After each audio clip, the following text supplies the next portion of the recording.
And consistent with ACUS practice, we'll start with the recommendation text, and then time permitting, we'll go to the preamble, as some of the recommendation discussion might overtake some of the preamble language.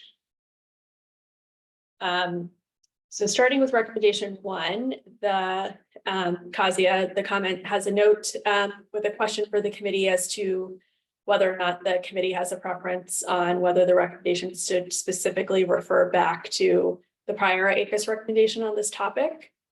And we have a comment from Alan about potentially putting that in the preamble as opposed to the recommendation text. Yeah, so I will say, Kirti, this is for paragraph 2, which we can start with if we want, or go through 1, however you want to go through it, but I just wanted to flag that. No, thank you so much. Okay, then great. Let's start with recommendation 1, line 85. And I will open it up for anybody who wants to comment on this recommendation. Please either raise your hand in the Zoom function or note it in the chat.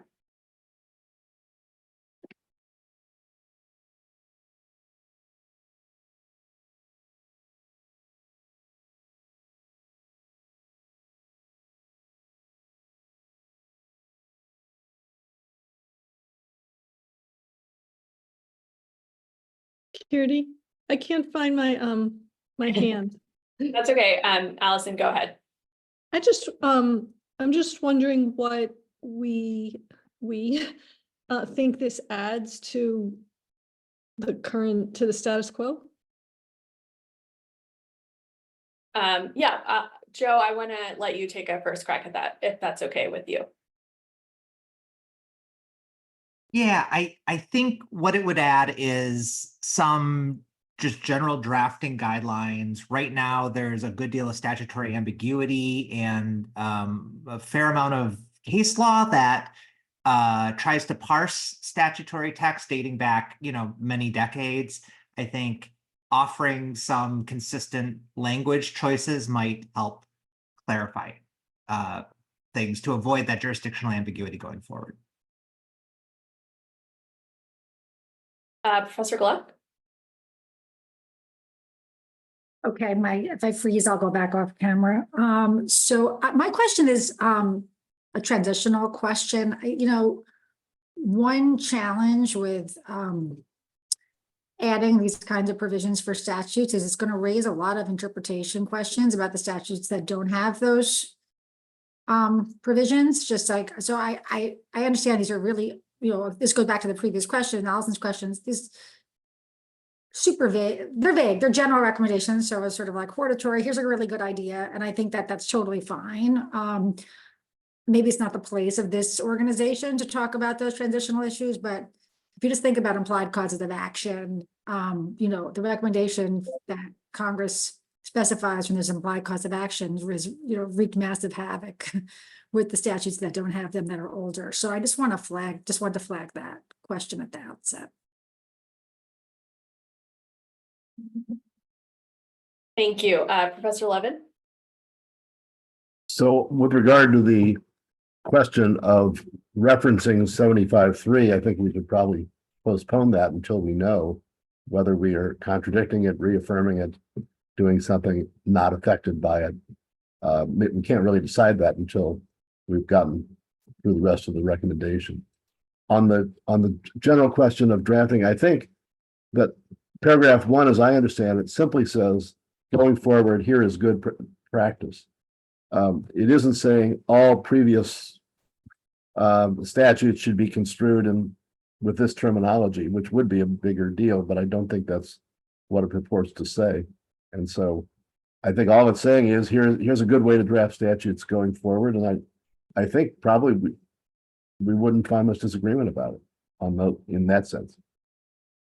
Can I just clarify my comment for that purpose? I agree that doesn't say that, but I do think that the way our courts construe statutes today, having explicit designations in certain statutes going forward will lead to presumptions about statutes in the past. And so one question is, I missed the first meeting, so I apologize.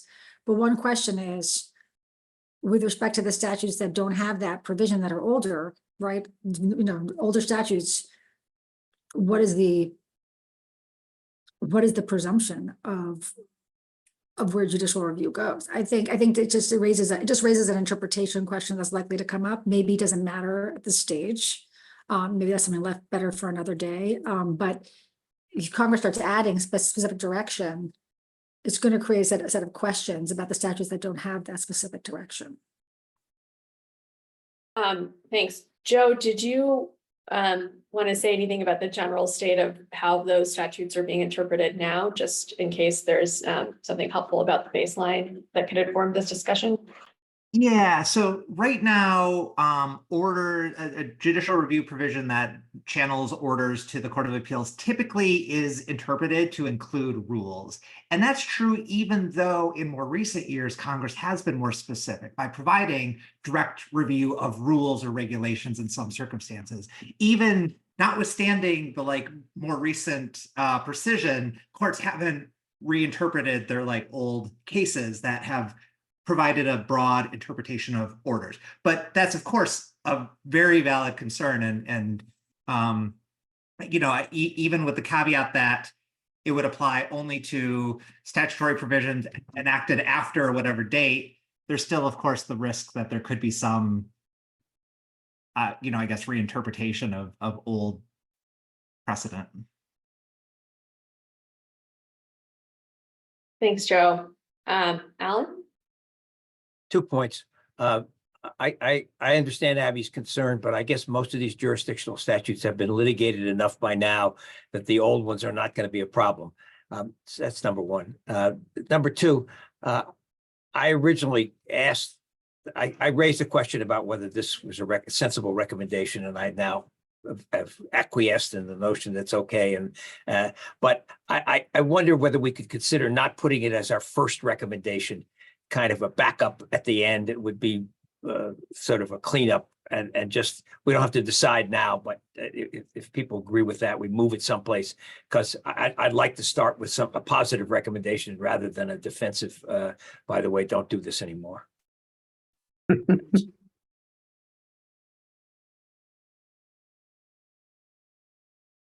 Okay, thank you, Alan. It looks like Dawn is in the queue on the phone. Yes, thank you. I share Abby's concern, but I think we could perhaps be a little clearer and say someplace, either in a footnote or possibly in the preamble, that this recommendation is not intended to apply to past statutes that have been enacted prior to this time.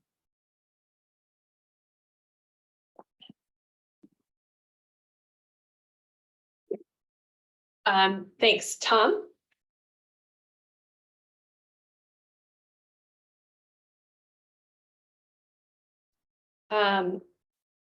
At least I cannot hear you. So maybe we'll come back to you. Alan, is your hand still up from before, or? Okay. Tom, if you want to give it a try again, just re-raise your hand. Are there other comments either on the issues that have already been raised or additional comments on recommendation 1?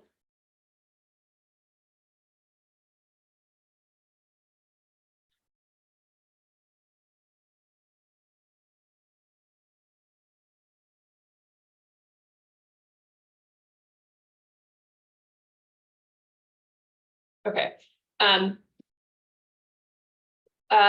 Don, is there proposed language that you might have for us to consider? Is this the language that Kaya has proposed in the comment work for you, or was there something else you were thinking on that front? I can't see the language in the comment for some reason, but I'm sure it's fine. I would just say this recommendation is not intended to affect interpretations of statutes enacted prior to its date.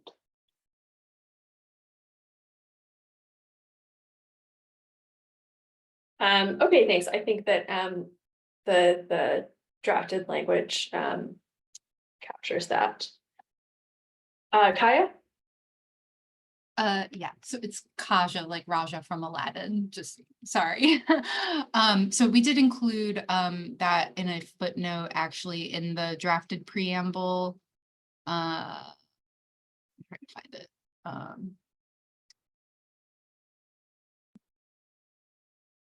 Jeremy, do you know what footnote it was? I thought we included it in a footnote in the preamble, but if not, we'll do that. Yeah, I think we're all in Oh, agreement as it's to where we literally right want to there, go. sorry. Here we go, footnote 19. I think we can leave that to the committee on style. I think we're all in agreement on the substance of what we want to say. And that's good to clarify. Okay, thanks, Don. Yeah, if you can just take a look at footnote 19, and then if you have any additional comments on that, let us know, but otherwise we'll, I think that covers the intent of the comment. Will do.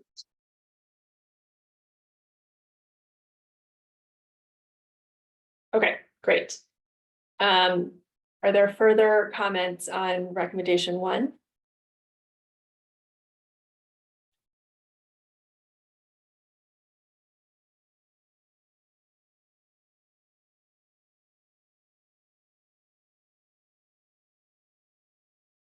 Okay, and I think we'll defer the question about moving it until we get through the recommendation. So why don't we move to recommendation 2 then, which starts at line 91.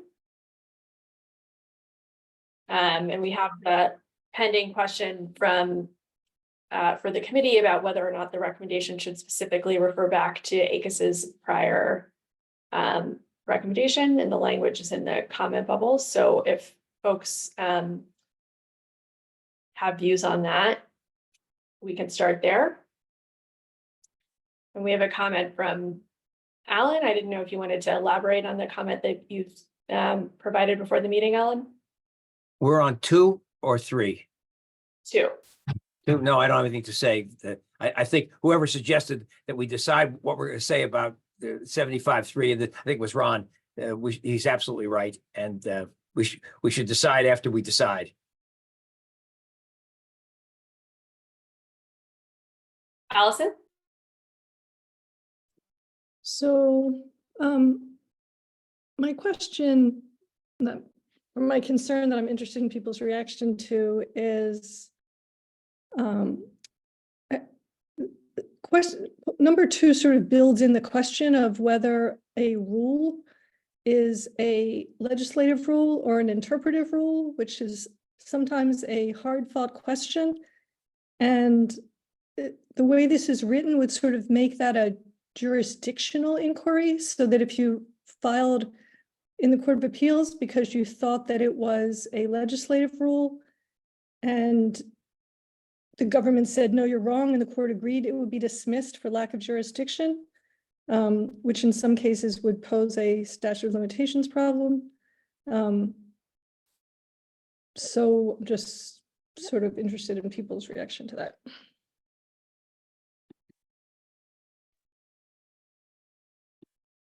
Thanks, Allison. Do others have a reaction to that? Or Joe, if you wanted to respond, we can do that too.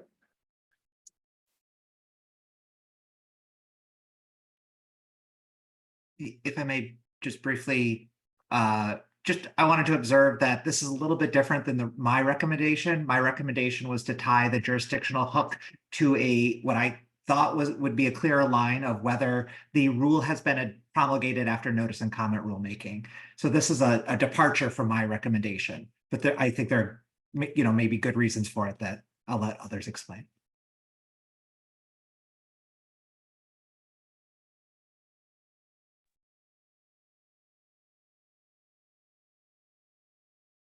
Thanks, Joe. Alan? Oh, I don't disagree with Allison that we're going to have that potential problem, but we're going to have that problem as long as we don't have all of the rules going into one place rather than the other. And my experience is that the jurisdictional hook, the ones with the statutory time limits typically are the short ones, are 60 days that are going to the Court of Appeals, and people will take that one first if there's any doubt. And so I think there's less likely to be a problem with the district court where there's no time limit other than the 5-year limit in the judicial code. So I agree with Allison that it's not perfect, but I don't know what we're going to do as long as we're going to have some kind of dividing line. And that would have been true whether we had Joe's dividing line or not. As long as there's some ambiguity.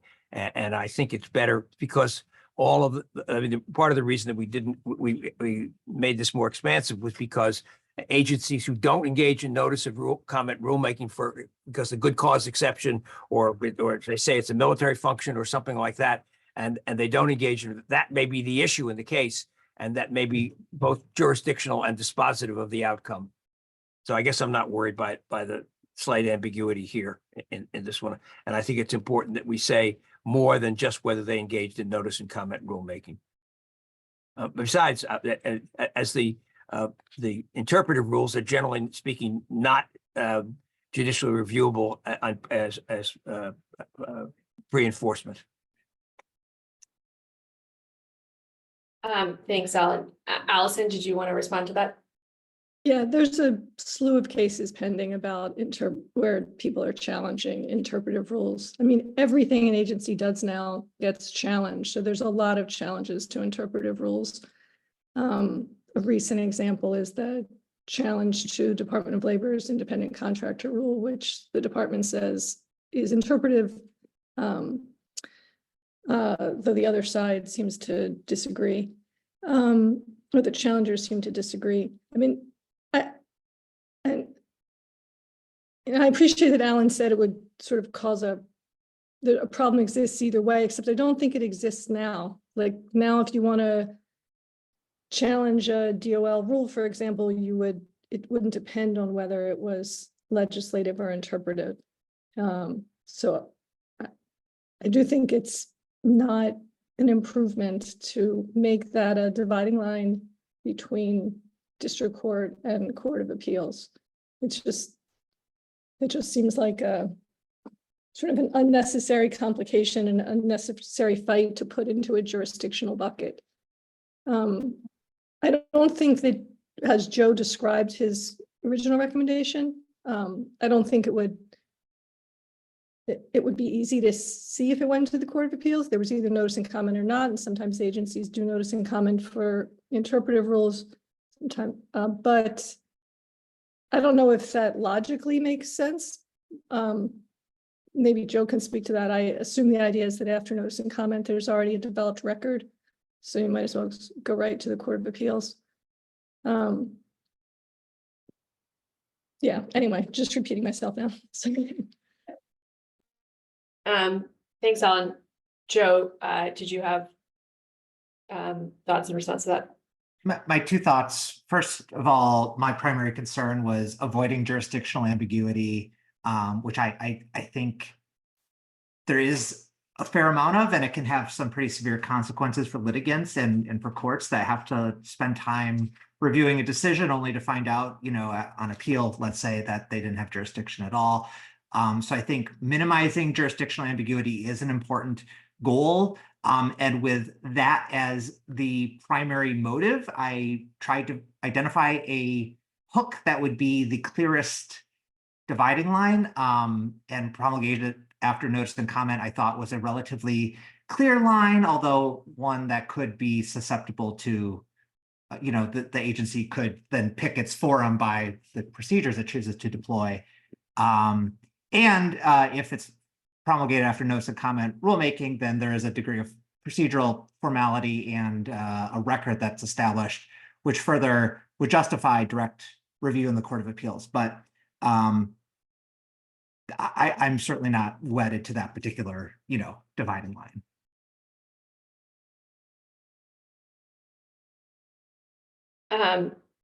Thanks, Joe. Alan? Well, I guess ambiguity, eliminating ambiguities is one goal, but I thought that the principal purpose of this whole project was to be sure that the kind of cases that we wanted to go to the Court of Appeals went to the Court of Appeals, and not to the district court. I just focused on the fact that this area where Joe's report pointed out that there's a difference of opinion on whether undue delay and denial of a petition for rulemaking and all those other things should go to the Court of Appeals. And as I see these recommendations now, we don't take a position on any of those things. I can't remember whether the preamble says we don't take a position on any of them or not. But I guess I'd like to have some discussion among the committee members as to whether we should take positions on those related rulemaking matter, what I'll call related rulemaking issues or not. I don't have a firm view on them, but I guess I'd like to have some discussion. I would tentatively say that I'm in favor of them going to the Court of Appeals, because even though there's not a record as there is at a full notice and comment rulemaking, the agency has to justify not using notice and comment rulemaking if it's a 553B situation. So I'd like to have some discussion on it. Thank you. Thanks, Alan. I think Judge Moss is in the queue. Thank you. I can't find the hand, so I'm doing it the old fashioned way. I just wanted to say, I don't know if we actually have here a definition of a rule as we're using it here, but if we're including adjudicative rules, I think that I think the level of confusion here could be enormous. I think there are a very substantial portion of our docket includes matters that you could, at the district court, include matters that one could characterize as adjudicative rules. And the distinction between whether it's just an adjudication involving a particular party, or it's an adjudication that constitutes a rule in some broader sense, is not an easy question in many cases. And so I'm very sympathetic to the notion that some greater clarity is worthwhile here, and that what will happen was that the people will file in the district court and in the Court of Appeals as well. And sometimes they will come in and they will file a motion for a preliminary injunction in the district court, in the Court of Appeals as well. And so that you then can't get the benefit of saying, well, let's just go wait for the Court of Appeals. And then only if they're bounced from the Court of Appeals will they come to the district court. I have had multiple cases in which I've had parallel motions for preliminary injunctions or stays going on before me and going on before the Court of Appeals at the same time, and sort of adding to that confusion seems to me is not helpful. Thanks. Joe, did you want to clarify as to the rules, the scope of which rules were intended to be funneled to the Court of Appeals question? Not really. I was really just taking the assignment, which was to look at review of agency rulemaking, and did not weigh in on what that would involve.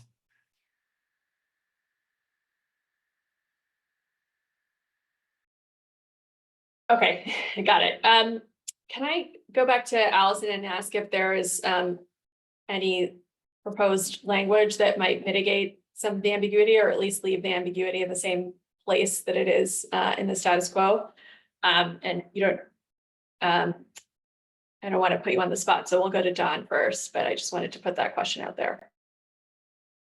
I wanted to agree with Alan Morrison and Judge Moss that the really big and important issue here, I think, is the one about district court as opposed to Court of Appeals. And I think if we don't address it now, I think people in future years will say that ACUS considered this area in 2024, 25, and decided not to make a recommendation.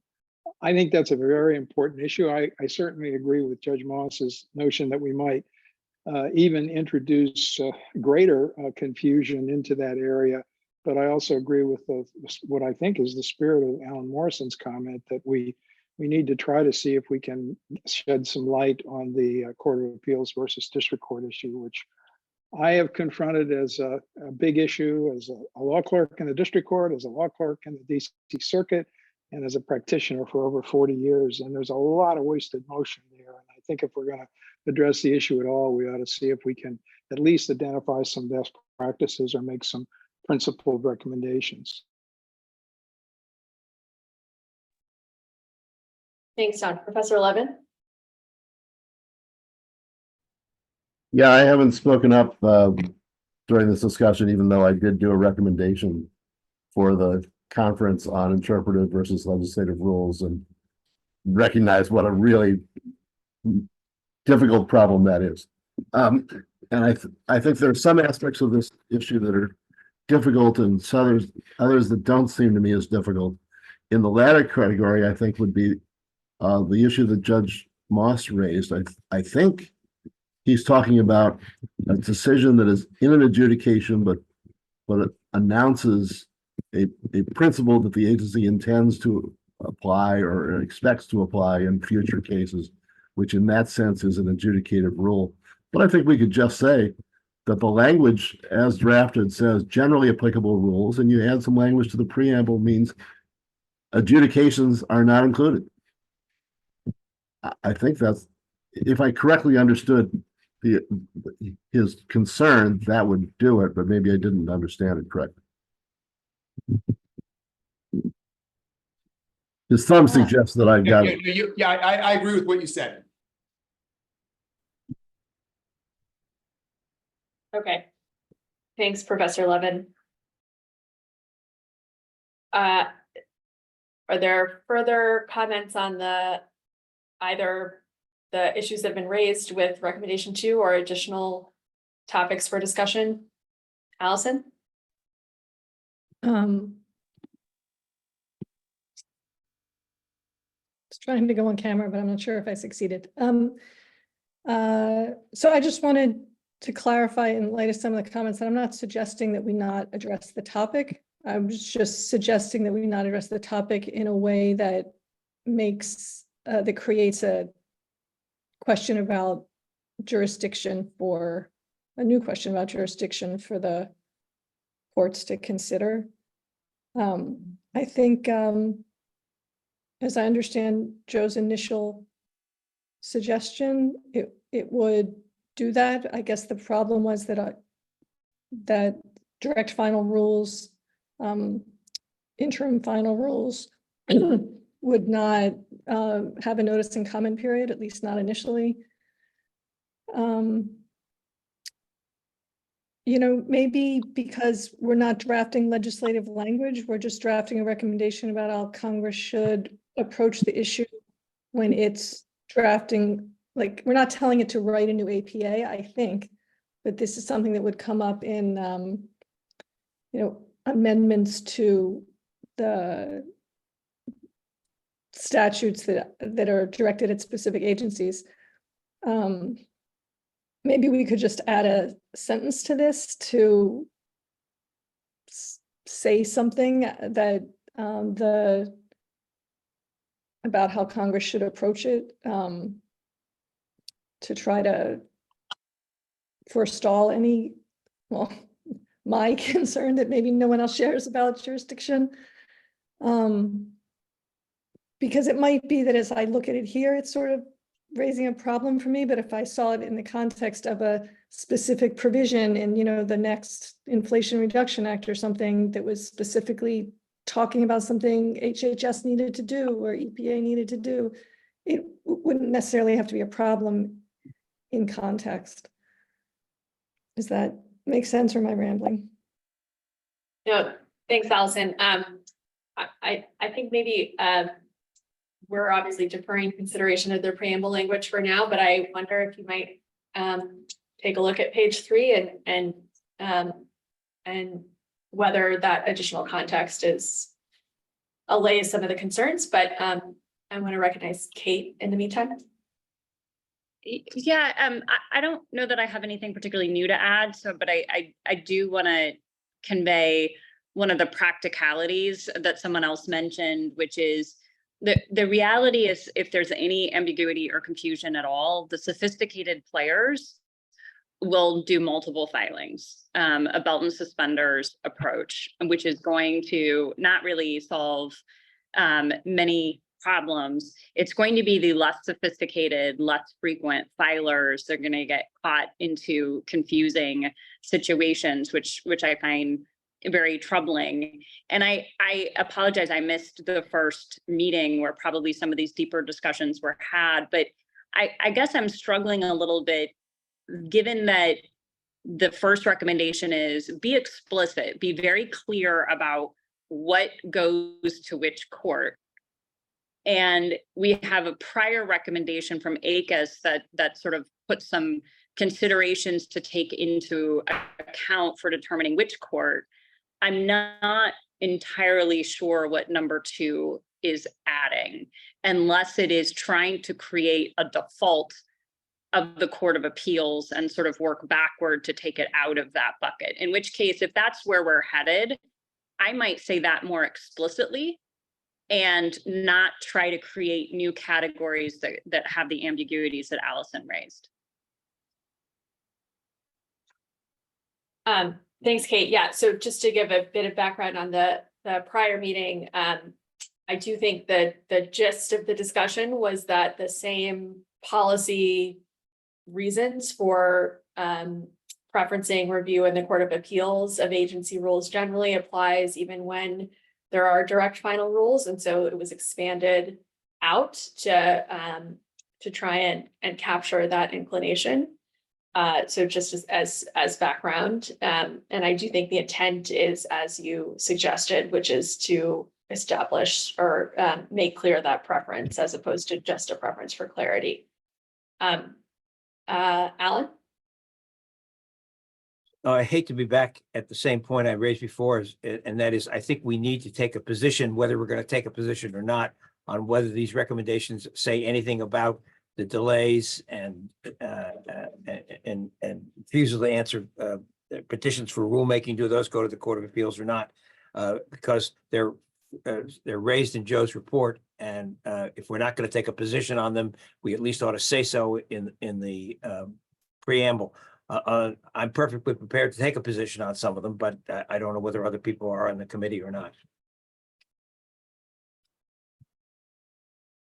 Thanks, Alan. Can you say a little bit more about whether you want that to be recommendation language or preamble language? And if you, if it's recommendation language, we can talk about that now, but if it's preamble language, we can defer that. Well, I would say that I haven't got the language right, and this may not be the right language. This shall, recommendation 2, this shall include all related all matters related to the rule as if it were a final rule. If it's not what I say, I'll try to figure out what it is. But the point is that if you undo delay, go to the Court of Appeals. If you fail to provide explanation for denying the petition, go to the Court of Appeals. I think what the Court of Appeals said in the track case, and somebody could get that language, is that if the final rule would have gone to the track case, the final rule would have gone to the Court of Appeals. This should also go to the Court of Appeals. By the way, I don't think withdrawal of a rule is a problem, because that the APA is clear in defining that amending a rule or withdrawal of a rule is a rule within the meaning of the APA. It's expressly in the language. I don't have it right in front of me, so I don't think we have to worry about that. But I do think that the other ones are things that we ought to say we're saying or not saying. I'm in favor of saying that everything should go to the Court of Appeals, but I put that out as a marker and let other people disagree with that. And I suggest that look at the language in track. I think the language in track is pretty useful on the concept, assuming people agree with it. Other courts have not, but I think so. Thanks, Alan. Professor Levin? Yeah, a couple of quick points. First, I think when Alan refers to withdrawal of a rule, I think you mean rescission, as opposed to withdrawing a proposed rule before you ever adopted it. Right.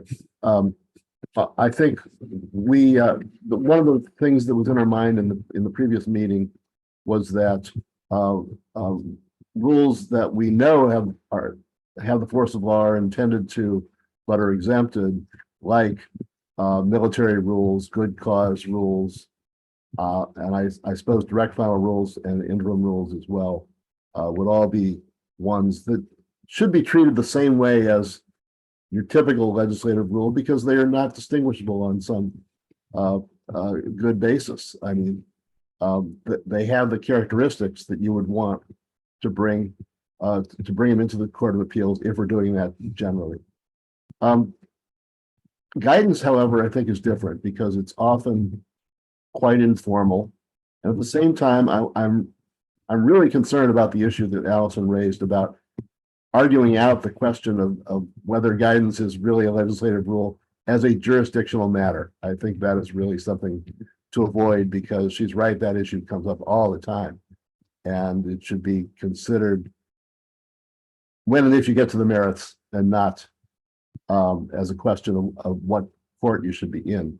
Maybe we could deal with that by saying that the recommendation doesn't apply to pronouncements that are presented as guidance, purporting to be guidance, even if there is an argument that they should be construed as a legislative rule for purposes of the rulemaking procedures and the like. I mean, that might be a solution. Maybe it's not the best solution, but I agree whatever we do have should be very clear on this point.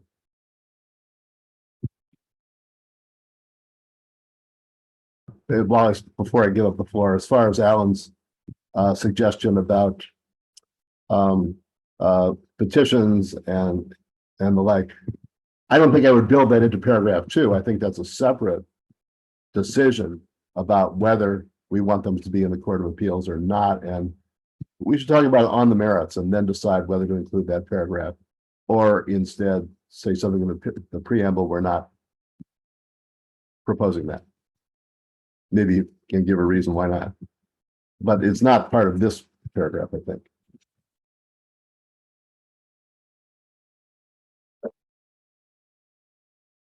Thanks, Professor Levin. Abby? So this is not my area of expertise, so I'm coming from that position on purpose, just to sort of react to a way that this might be read by people who don't live this particular question every day. As you all are having this discussion, I'm going back over the earlier memos that were circulated, and maybe this was discussed last week on the meeting that I wasn't available to attend, but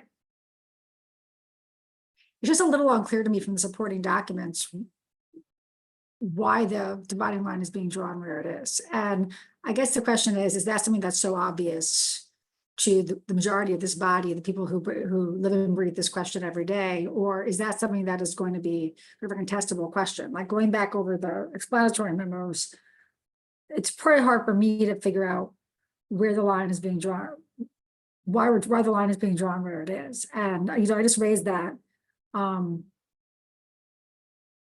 because I'm new to this process, and it's just not clear to me, are people going to need more justification, or is this body sufficiently aligned about, which cases should be going where, and whether all of these cases should really be routed up to the Court of Appeals and not left in the district court? Because I would say that some of the recommendations are based on the kinds of justifications that would counsel routing almost any case to the Court of Appeals. And not just agency cases. Like I just reread Joseph's memo, whoever wrote the memo, and I'm like, oh yeah, well, I could say all cases should go to the Court of Appeals. So it's maybe a stupid question. I just wanted to raise it. Thanks. Alan, do you think I could call on you? As I think this was some of the discussion that you were raising at our first meeting. Sure. The concern I have is that if an agency does not use notice and comment rulemaking when it should, the case will not go to the Court of Appeals. And the potential for a deliberate end run by the agency is what concerned me. And the examples that Ron gave a few moments ago of the good cause is a very common exception, or interim final rules. All of those are there, and my goal was to try to capture these. By the way, I agree with Ron on the guidance thing, but my view is that guidance shouldn't be subject to judicial review anyway. But that's a different question. Does that help you, Abby? A little. Yeah. Well. So, Alan, if the recommendation were as as Joe had described, so, as it was in our first meeting, so, rules that have gone through notice and comment to go through the Court of Appeals and claims, claims really, this is just spitballing, but claims related to failure to follow notice and comment proceedings also go to the Court of Appeals. Would that encompass the two categories of cases that you think should be covered and also potentially provide some clarity? Yeah, this is Randy Most. I'm sorry to jump in. My raising the hand isn't working, so I was trying to get recognized earlier because I have a suggestion that's similar to that one, but not quite that line.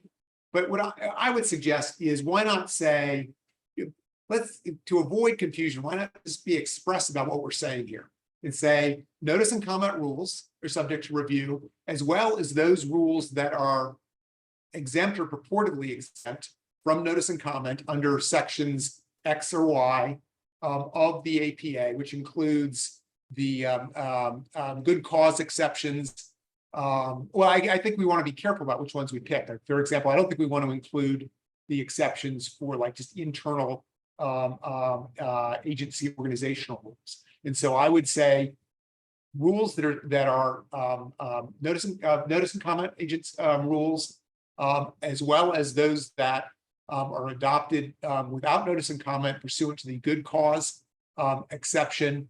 And if there's another exception, perhaps, I don't know, it was the military one that the Plus thinks we should do, let's list those. And then I also think it'd be appropriate to list interim final rules. I actually disagree with respect to agency delays. I think those cases are just very common in our court. They're not typically like super complicated, difficult cases that where the Court of Appeals is likely to reach a different conclusion. They're not the types of cases, frankly, where you've got cases that are pending in different courts at the same time, and they're pretty straightforward. So I think the big picture ones are notice and comment, ones that are exempt from notice and comment for good cause, or perhaps one or two other exemptions, and interim final rules. And if there's another one that people think should be on the list, that's fine. But let's list the specific ones we're talking about. I would make the starting point notice and comment, as well as additional, rather than just having generally, anything that's a rule, because we could all spend months here debating ourselves what is even a rule. And let's just list specifically what we have in mind and just include those. And if there's something that people comes to mind, a week from now and say, oh, we forgot to put something on the list, we can add that to the list. I support that.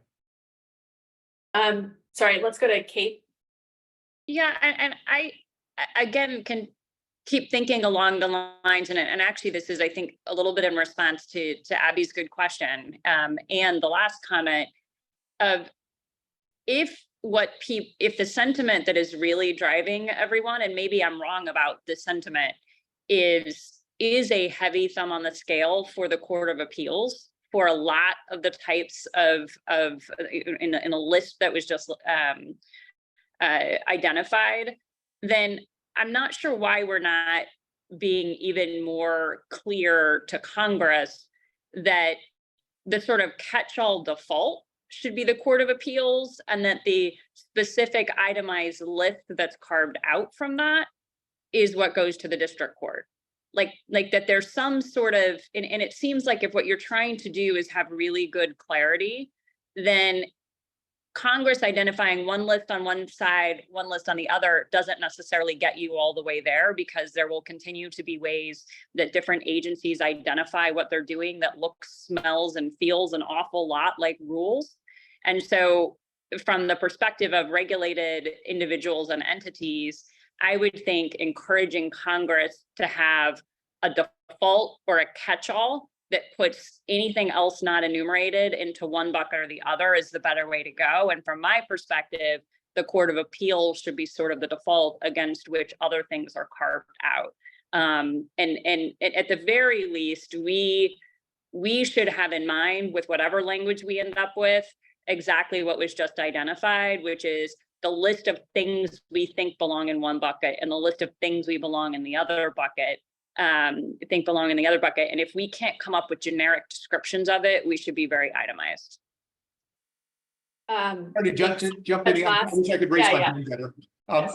I actually take the opposite view on this, which is I'm sympathetic to the notion that important, cross-cutting decisions ought to go to the Court of Appeals in the first instance, because it's a way station to go through the district court. It's going to get resolved in the Court of Appeals anyway.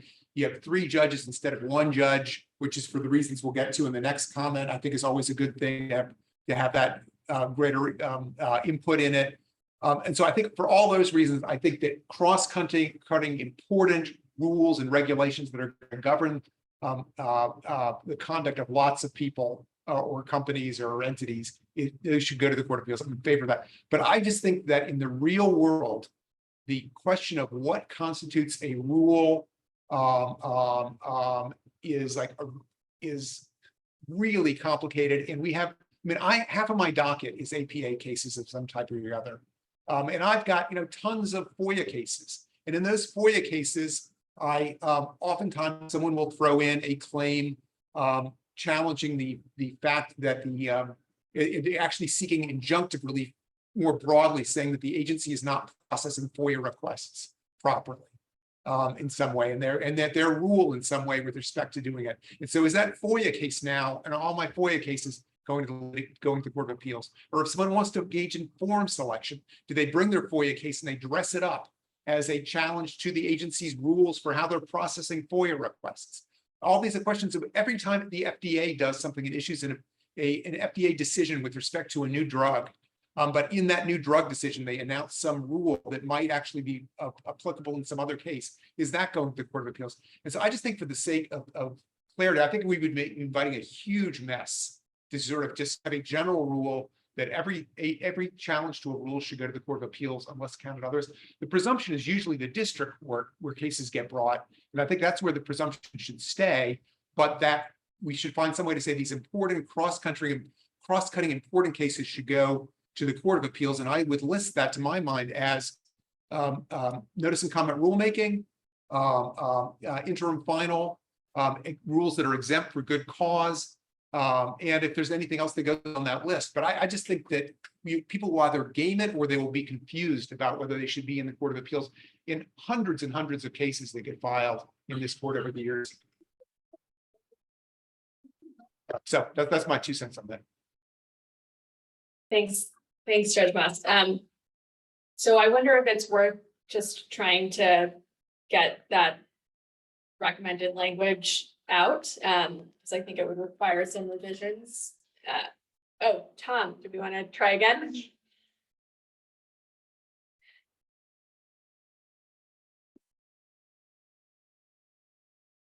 Sorry, Tom, at least Okay, I'm, is that working? Is yes, that finally great. working?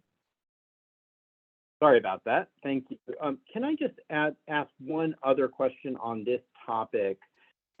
With respect to whether the default should be district court, as Judge Moss suggests, or what should be the guiding principle for drawing that line. I thought a big part of Joe's point and some of the earlier ACUS recommendations was based on the idea that a Court of Appeals direct review is most appropriate where the record is clear and there's no need for factual development. And one of the ways I thought that was articulated in earlier recommendations was where there was notice and comment rulemaking or a formal record for adjudication or some other mechanism like that, where the record is pretty obvious of what the administrative record before the agency was, what the record on review would be in the court. Is there any way to return to that kind of principle? Because I think as much as the salutary goals that we've been discussing make sense, it's going to create problems in appellate courts to try to discern the proper record if there are disputes about it. And those kinds of questions are often better suited, at least according to some views, in district court rather than in the Court of Appeals in the first instance.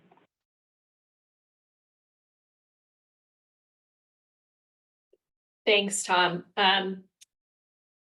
So I think just to, again, recap a little bit of the discussion at the first meeting that I think that has been repeated today, which is that I think that is the instinct behind this recommendation and the suggestions to broaden the recommendation past rules that have specifically gone through notice and comment rulemaking, which is to say, and others who have advocated for broadening them should speak up. But my understanding is that the comments stem from the premise that if, for example, an interim final rule or a rule that is issued through a good cause exception still has the same kind of administrative record that facilitates review by the Court of Appeals, even if it's not sort of formally in the Federal Register or regulations.gov type docket. But do others want to respond to Tom's comment?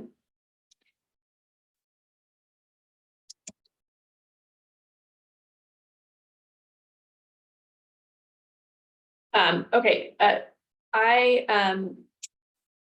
Kaja, I just put some proposed language that I think is just a first take at addressing Judge Moss's suggestion and I'm wondering if you could put that into the document.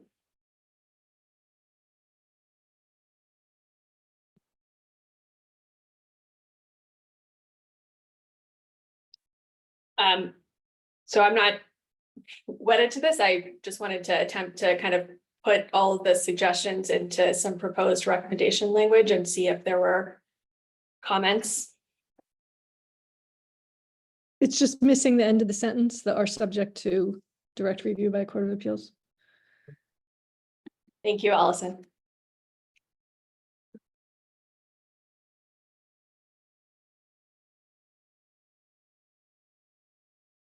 Alan? I don't think that Judge Moss proposed or anybody agreed that all of the exceptions to notice and comment rulemaking should go in there. I don't have my APA right in front of me, but I think the military function definitely in, good cause definitely in, interpretive rules, no, agency personnel rules, no. Somebody got the APA in front of them. I do, Alan. I think you pretty much covered the list. Okay, thanks. Okay, thanks, Alan. So maybe we can put those in a comment for now, and then we could, assuming the Good idea. committee approves of that, we can figure out the right way to make that express. So I think when Judge Moss made his comment, he said, you know, we should make a list and figure out what we want to be on it. So perhaps we can solicit comments on if anything else should be on this list. Professor Levin?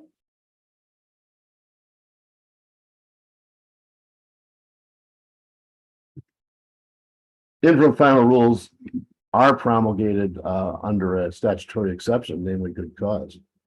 And I would say the same about direct final rules. Your record is going to be extremely scanty, but if somebody wants to sue about it, then I assume you would treat it like other rules that have a record. You wouldn't go to district court to build a record. You would probably treat it as a Court of Appeals matter.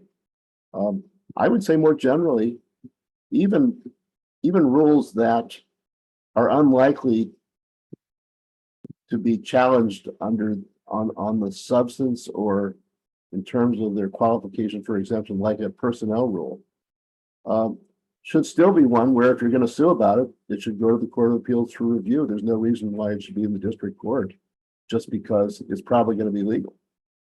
So I would think that in general, the statutory exemptions from notice and comment should be treated the same way as rules that are promulgated under notice and comment, except with respect to guidance. And I've just been thinking of those as a separate matter because a lot of it is really informal. You don't want to discourage agencies from issuing it. And even though some of them wind up close to the line because they look and quack like legislative rules, nevertheless, in the interest of clarity, you may want to carve them out categorically. But the others, I don't really see the need for the carve out.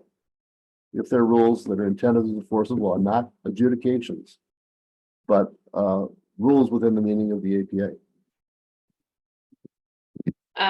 Professor Levin, can I ask, is that expressing a preference for the prior language over this language?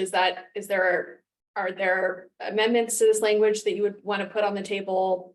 How should we implement that comment?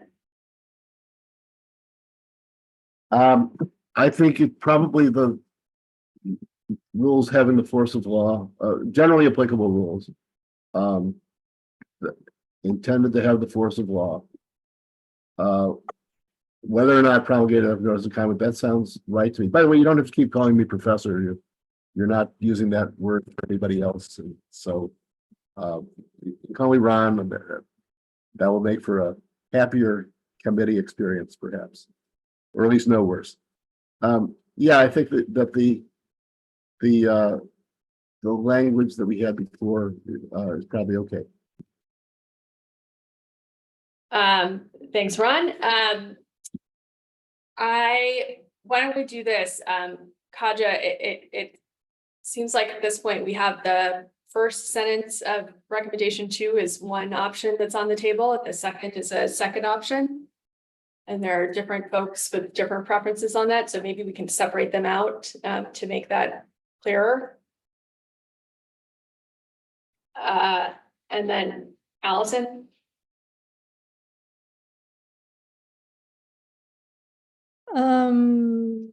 With respect to option 2, I just agree with Alan that under statutory exception to notice and comment actually just brings in everything within the definition of rule in the APA. So it would just mean that every APA case went to the Court of Appeals.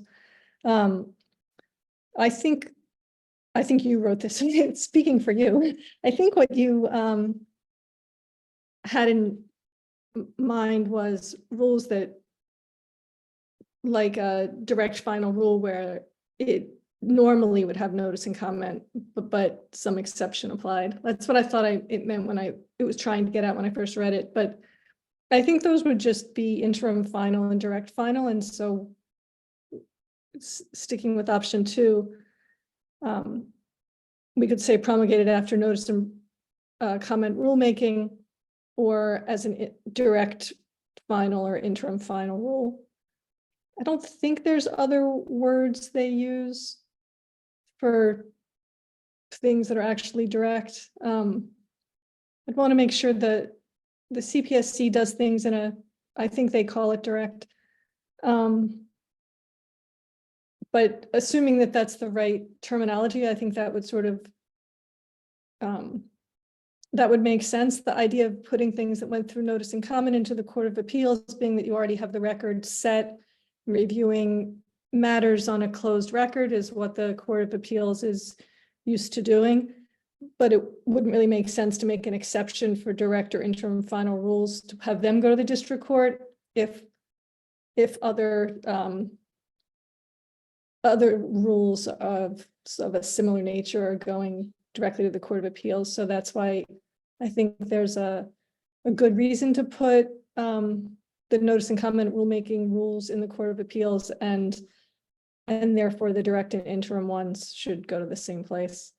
And I like that we've dropped the specification of delay cases, et cetera, which I think we can just keep better for Congress not to get involved, and we can keep doing what the DC Circuit has more or less told us to do with those.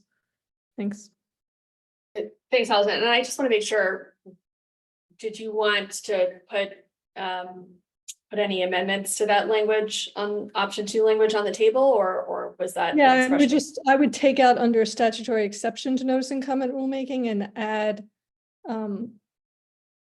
what was just typed in as a direct or interim final. So yeah, just deleting what's currently highlighted is what I would suggest.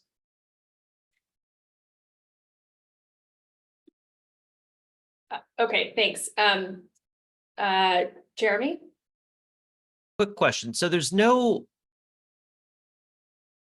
statutory hook for direct or interim final rules, right? I mean, just in terms of drafting this, would that be, I mean, that's one concern I have. I mean, would it be better to tie it to categories like substantive rules, which are identified in 553D, I think, and then carve out other kinds of rules, perhaps rules of practice and procedure, but not organization, categories that actually have some current hook in 553 versus direct or interim final rules, which are sort of common practice, but not statutory, I think. Thanks. Jeremy, let me just clarify. So I took Allison's comment to be saying essentially that there was some repetition here, and one way to delete the repetition is as suggested right now, but I guess the other one would be to delete the references to direct. Yeah, I think you would say something like Congress ordinarily should provide that substantive rules of practice and procedure, maybe call out military, foreign affairs, whatever else you want to include, and rely on those categories. Alan, you're shaking your head, so I'll defer to you. But I'm just concerned that there's no current statutory hook for direct or interim final rules. So I don't, in terms of us on the staff side drafting it, that's my question. Okay, great. So I think what I might suggest, Kaja, is to avoid the word substantive, which my guess is why Alan's hand went up. And then Isn't Jeremy's suggestion just option one? I take Jeremy's suggestion to be Congress ordinarily should provide that rules promulgated after notice and comment rulemaking, promulgated under X, Y, and Z statutory exceptions to notice and comment rulemaking, or as an interim final rule, are subject to direct final review by appeals. Jeremy, does that capture it? I have to play with the wording. I mean, I can play with it, but I know, Alan, you were shaking your head, so maybe better All let right, Alan, do you want to hop in then? Yes, a couple things. At one point soon, we should vote between option 1 and option 2. That's point 1.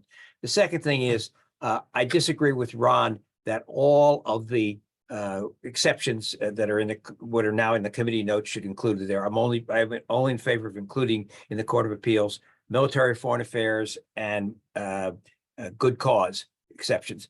And the other reason is not because Ron is correct that the result will be the same, but I don't think they're important enough to require 3 judges to be heard on them. And therefore, that's the reason I would not have them go to the Court of Appeals, even though the review would be the same. And as to the Jeremy's right, I don't think any place in the APA the words direct or interim final rules appear, but I think we need to be clear that we want to say that. So maybe we could say final rules paren, or we say agency rules paren, including direct or interim final rules close paren, and to make it clear that we want to include them, regardless of how they're characterized or not officially characterized in the APA. And the last thing is, I'd like to see when we get done with this, the earlier proposal I made, Judge Moss's comment about the delay and the petition may suggest that for the reasons he gave, that they're not important enough to go to the Court of Appeals, and they don't have any problems about preliminary injunction for not doing something. And so maybe we could have a separate recommendation that they all should go to the district court, contrary to what the track cases now say for the DC Circuit. I want to think about supporting that as a rule. Thanks, Alan. Ron? I think, so I was the consultant on direct final rules and sort of on interim final rules. And they are, in ACUS's view, justified under the good cause exemption of the APA. And so the agency does it as the section procedures out of the goodness of its heart, but in principle, it believes that they are that notice of comment would be unnecessary, impracticable, or contrary to the public interest. However, I think Alan's solution with the parentheses or something equivalent is fine as a way of making it explicit.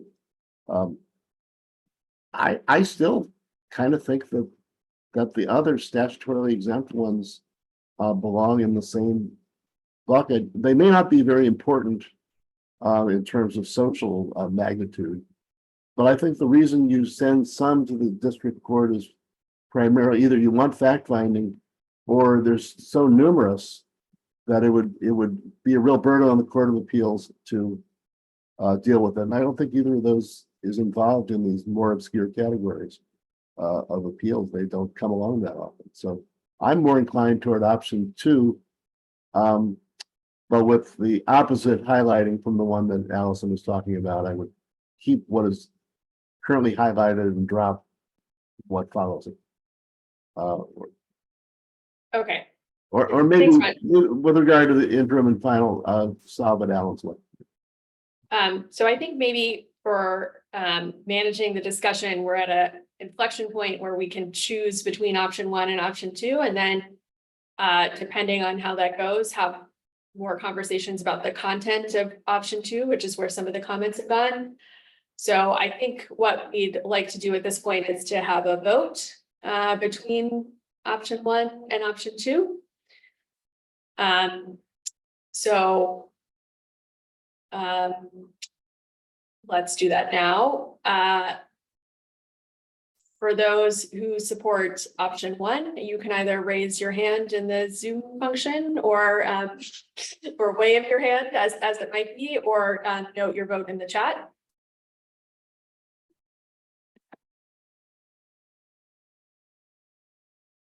I'll just give it another moment. Okay, and then option 2.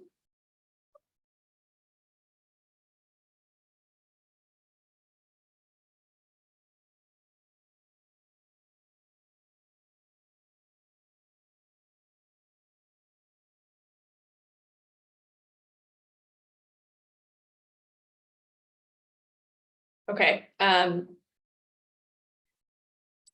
Kaja, did you, by my count, that was option 2. Is that what you had? Yes. Okay, great. Okay, so let's proceed with that.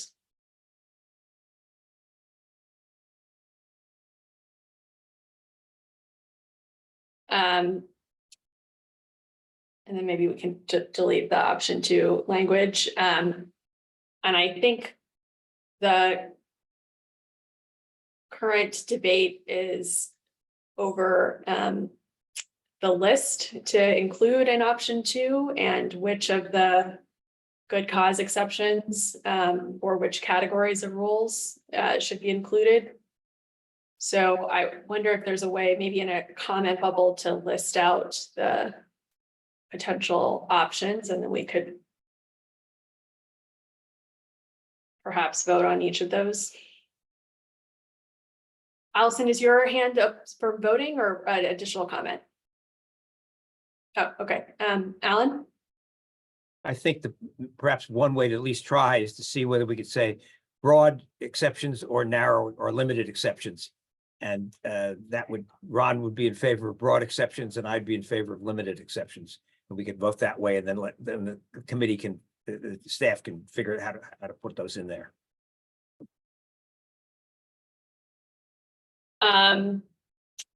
Sure, I guess, sure. So why don't we, I think there are 2 options on the table. So either every agency action that is potentially subject to an exception would fall into this bucket, or only some of them, which I took some of the comments to be in support of. So only the comments on only the military exception, only, et cetera. So we can take a vote on whether to have a blanket preference or to be more specific. But I want to make sure there's language on the table that reflects that. Judge Moss, are you raising your hand? Yeah, just before the vote on that, I just wanted to say one thing about the broader rules. I think the broader one invites a lot of the same problems or concerns that I raised. I mean, for example, if you include all interpretive rules, I mean, I don't know how I would even go about thinking about every case in front of me, whether it is a challenge to an interpretive rule or not. Every time I have a case in front of me in which there's a dispute about how the regulation applies, is that a challenge to an interpretive rule or not? And also going back to Tom Byron's point about the record in the rationale, I sort of get the point that there are certain rules that take you out of the normal notice and comment process in ways that shortcut that, like the good cause and the military, but they're really essentially very similar to notice and comment type proceedings. But for example, when an agency adopts a agency management or personnel rule. There's no record whatsoever with respect to that. And if someone wants to bring a lawsuit, as happened years ago, against various agencies in the executive branch saying that they're not paying overtime when they should be paying overtime, and there are rules about when you need to come to work and you don't need to come to work, is that a challenge to a rule that is a matter relating to agency personnel? And if so, there's no record in that case for purposes of actually adjudicating. You would need to have a trial, or certainly have a fact finding and discovery to build the record of that. So to my mind, those are very different in nature. I understand why you don't want an agency to get out of the whole process of review, direct review in the Court of Appeals by saying, well, there's a risk to human health, and therefore we just skipped over the notice and comment process.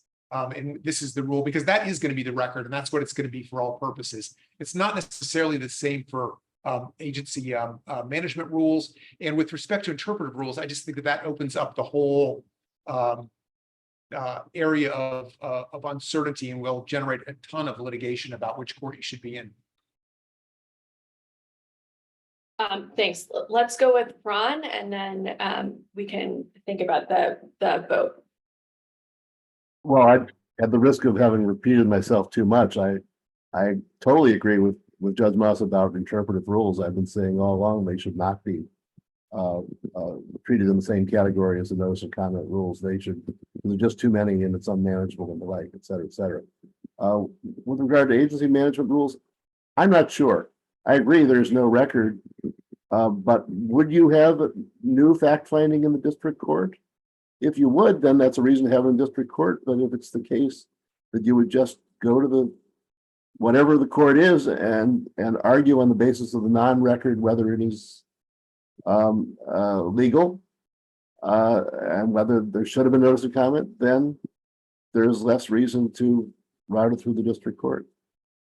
I don't know, but I would have thought you seldom see those cases because they're usually probably very hard to challenge. right. You don't see many so, one or the other. So what I'm saying is you can have a broad carve out for rules that are statutorily exempt.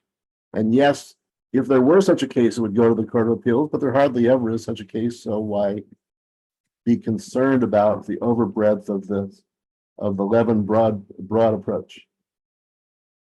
But I agree, it's not important either. Okay, thanks, Ron. So we've slightly revised the language to reflect my understanding of the broad view of a recommendation that would reflect the broad view. But perhaps I could just ask Alan, wordsmithing aside, if this captures the broad view that you put forward.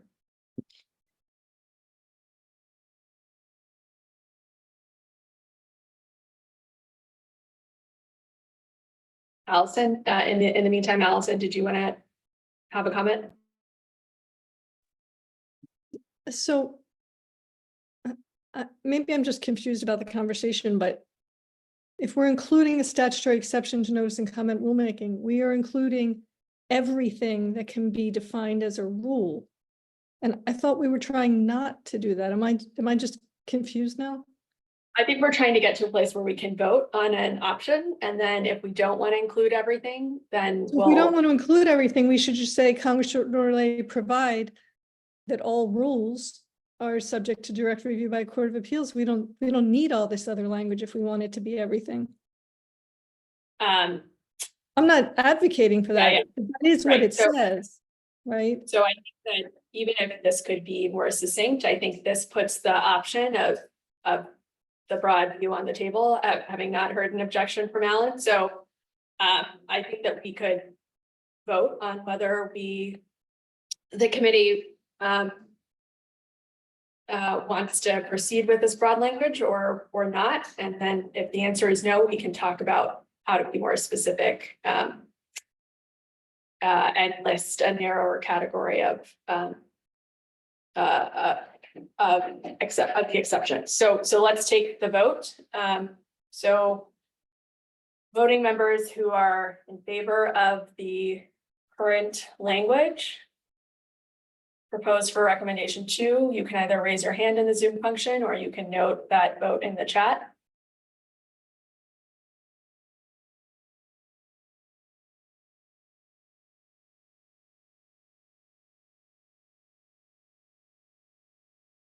Okay, and then voting members who are not in favor of this language can do the same thing, raise your hand in Zoom or in the chat. Okay.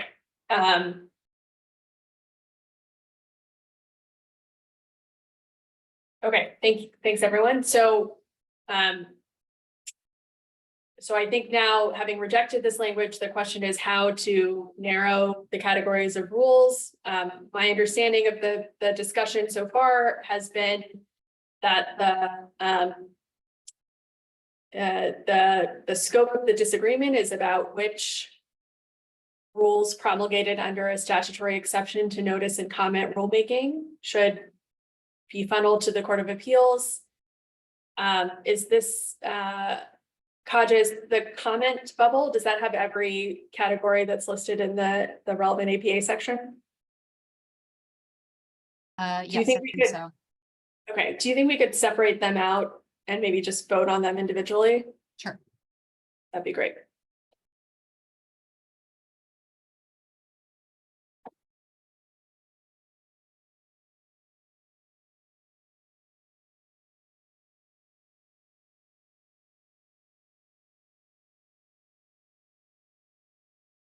Okay.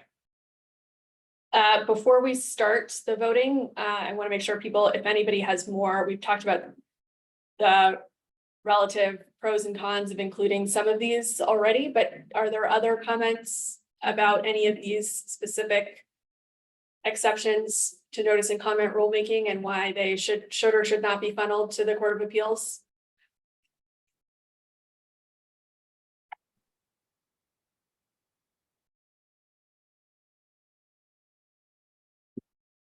Okay. Seeing none, then I think we'll just proceed 1 through 4. What is yes, no, and what does yes mean, what does no mean?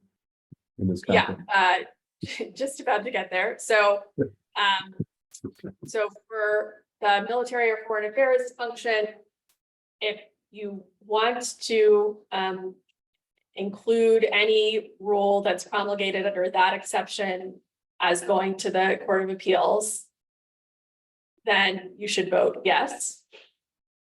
If you don't want those to go to the Court of Appeals, you should vote no.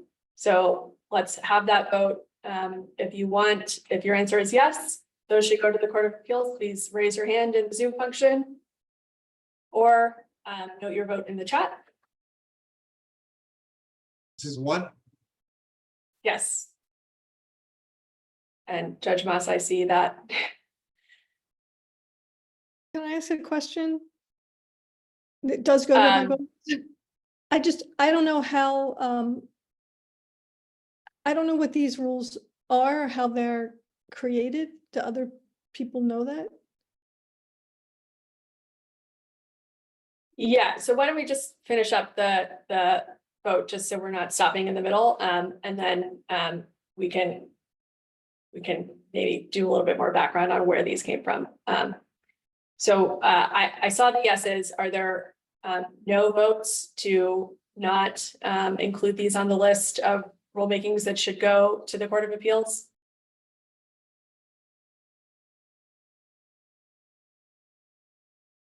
Okay.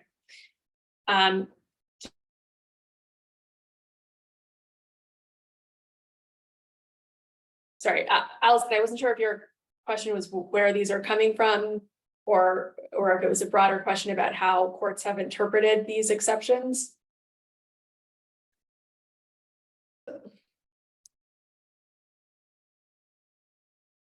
So I don't know anything about military or foreign affairs rules, so I can't, so I'm abstain from voting.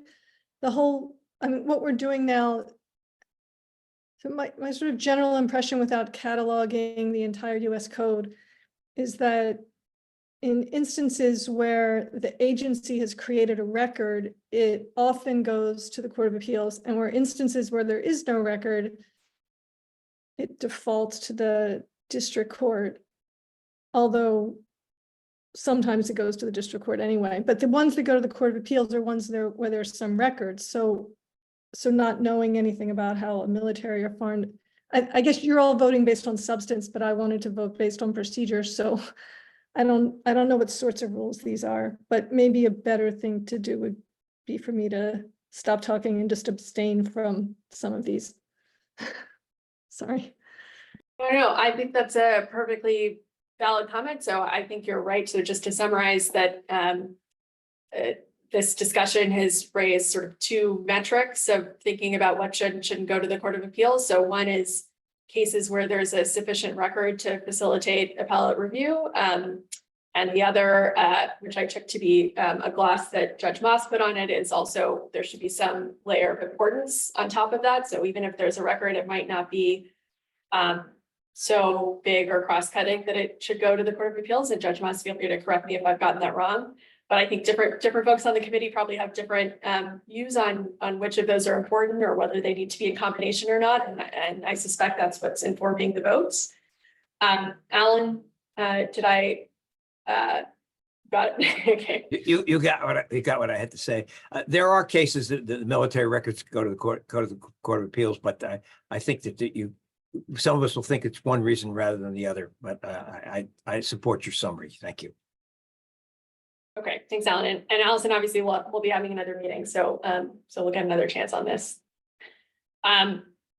So maybe we can keep going down the list and vote on number 2, which is the exception for matters relating to agency management or personnel, public property, loans, grants, benefits, contracts.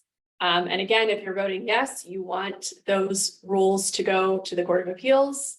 If you're voting no, you don't want this recommendation to express a preference for that. Ron, did you have a comment before we get to the vote, or were you? Okay, so anybody who wants to vote yes, raise your hand in the Zoom function or put it in the chat. And I'll give folks a second. Okay, let's move to the no votes.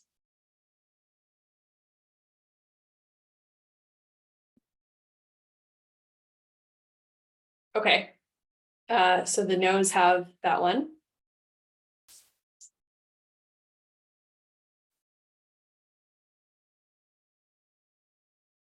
Okay, let's go to the third category, which is interpretive rules, general statements of policy, or rules of agency, organization, procedure, or practice. Same as before. Yes, vote means you want these types of rules to go to the Court of Appeals. No means you do not want the recommendation to express a preference that way. So let's take the yes votes first.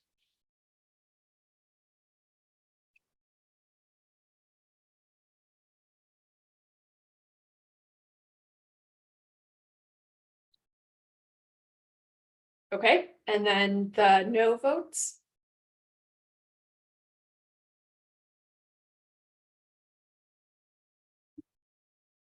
Okay, the no's have that one.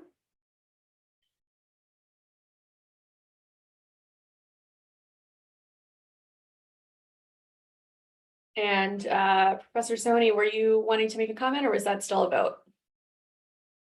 Oh, I'm sorry, that was just my vote. Okay, great. Okay, so fourth and final exception, the good cause exception. As before, yes, good cause exception rulemaking should go to the Court of Appeals. A no vote means you don't want the recommendation to express that preference. So yes votes.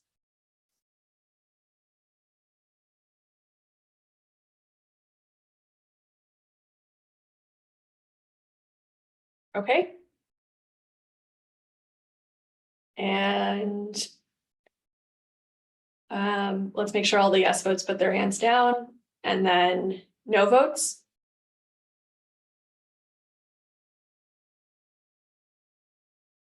Okay, so that is a yes.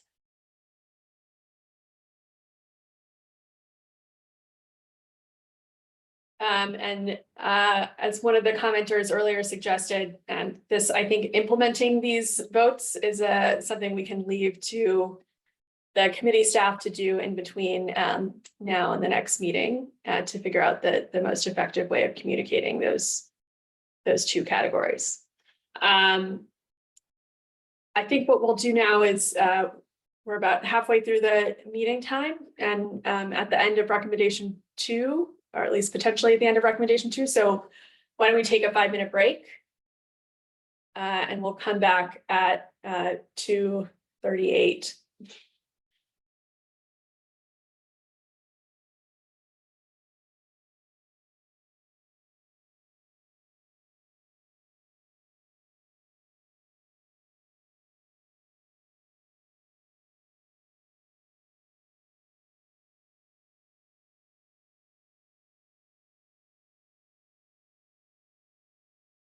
Just before we get going again, I want to just apologize up front. I'm gonna have to leave at 3 o'clock for the hearing.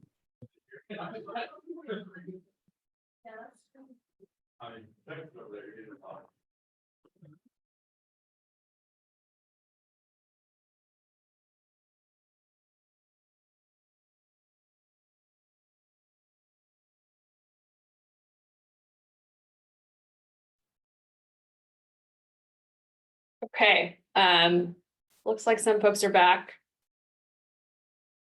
Alan, I see your hands up. Thank you.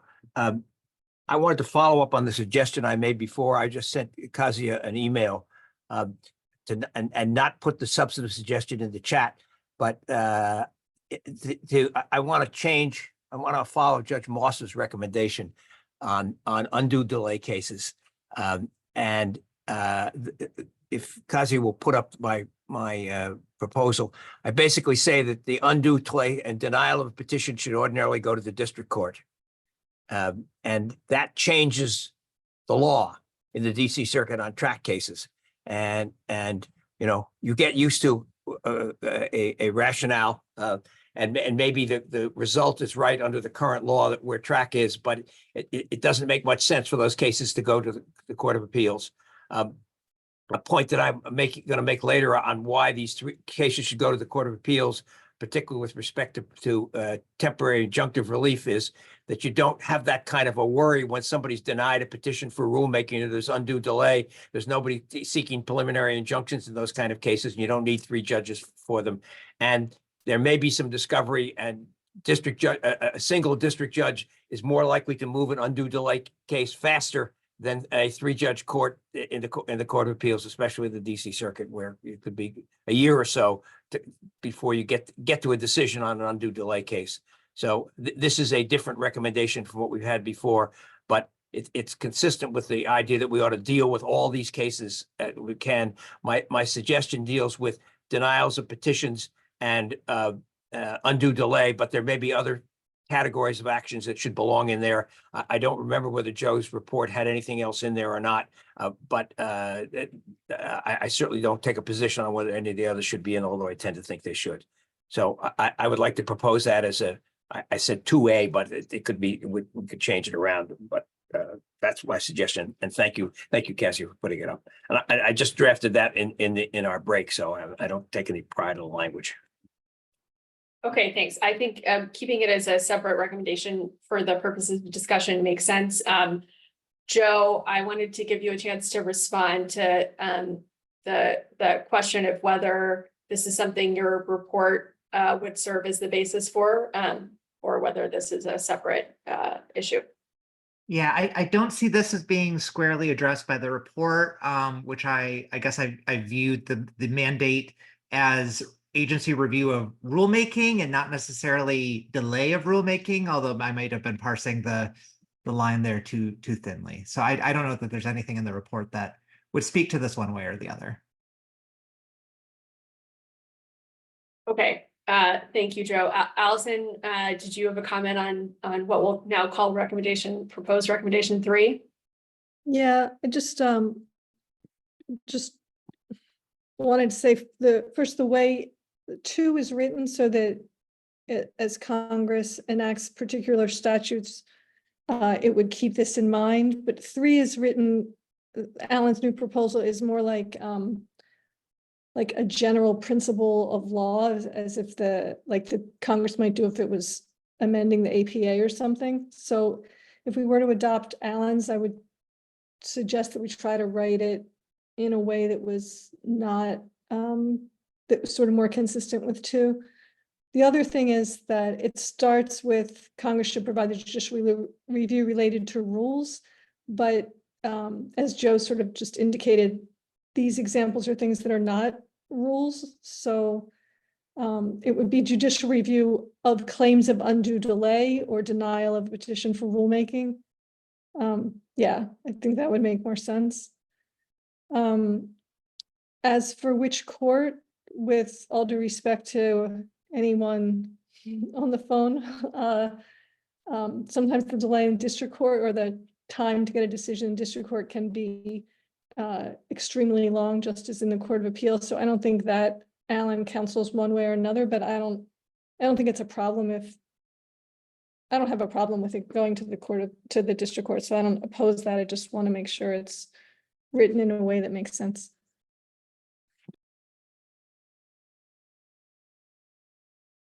Judge Moss?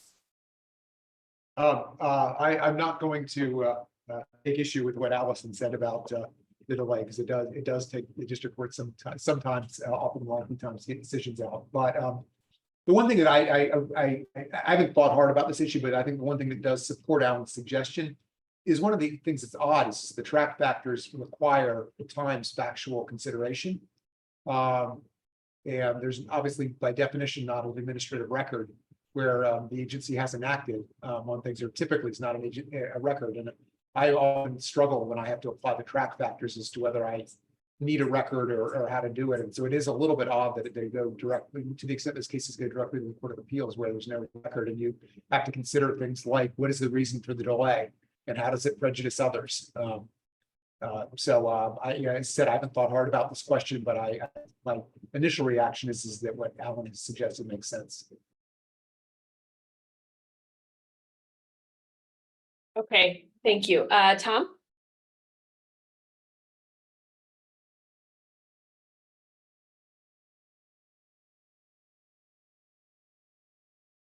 Gonna give you a second to see if your audio comes up, Tom. Yeah, great. Can you hear me? I guess I'm concerned that this seems like a very, this seems like a distinct proposal that warrants additional study and consideration before folding it into this recommendation. I'm not quite comfortable with putting it in with these ideas that we've been talking about so far. And I'm very cognizant of Joe's point that, the report that he drafted doesn't really address this question. And I guess I would have a lot of questions. For example, have other circuits, to what extent have other circuits adopted the track factors as a basis for determining their own jurisdiction? To what extent is there or isn't there a circuit split on this? What are the bases for courts taking different approaches if they do? All of that, I think, is worth serious and careful consideration before we undertake, even a discussion of this question. I just think it's premature outside the scope, as far as I can tell.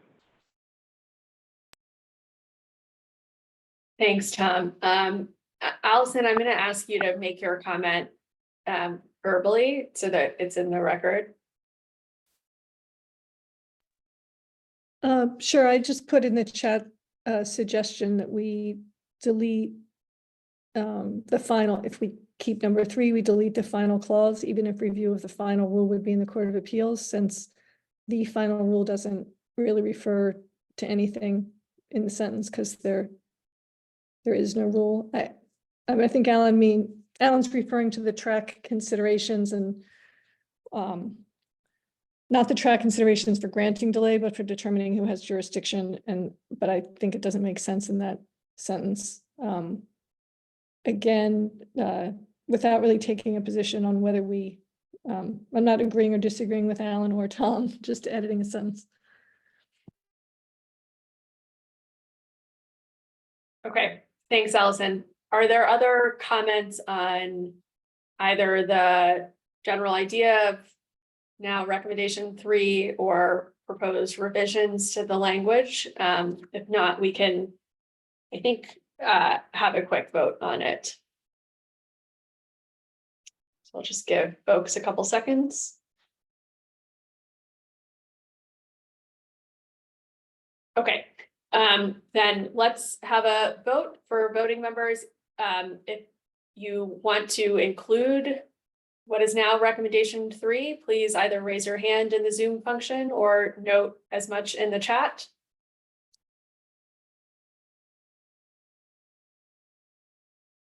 Okay, if those votes could go down, then we'll move to votes for deleting what is now recommendation 3.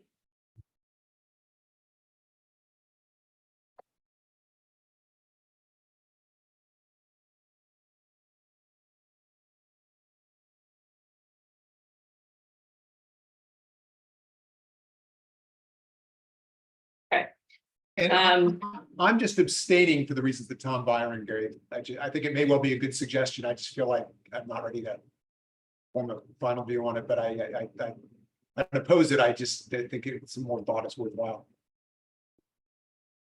I didn't. vote Okay, for the so so by my count, it was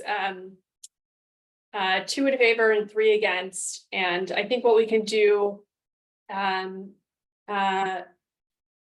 Kaja, I might just ask you, I assume there's a procedure for putting topics of interest on the ACUS agenda for future consideration. And maybe this is something we can consider that way. Yeah, yeah, absolutely. Okay, Alan? I'm perfectly okay with the vote, and for future agenda, but I think we at least ought to put in the preamble, perhaps in a footnote, that these issues related to this were raised and we're not are not included in this recommendation. Just to be clear, to the record, be clear on that, and so people didn't think we took a position one way or the other on it. And I'm perfectly okay with putting it on the agenda. I think it's probably a good topic for ACUS going forward. Okay, thanks, Alan, and I'll defer to the committee staff on how to implement that change to the preamble that we can then consider at the next meeting. Okay, so with that, let's move to we're going to call it recommendation 3 at the risk of being confusing, about amending 28 USC 137. And I'm going to open up the floor to comments.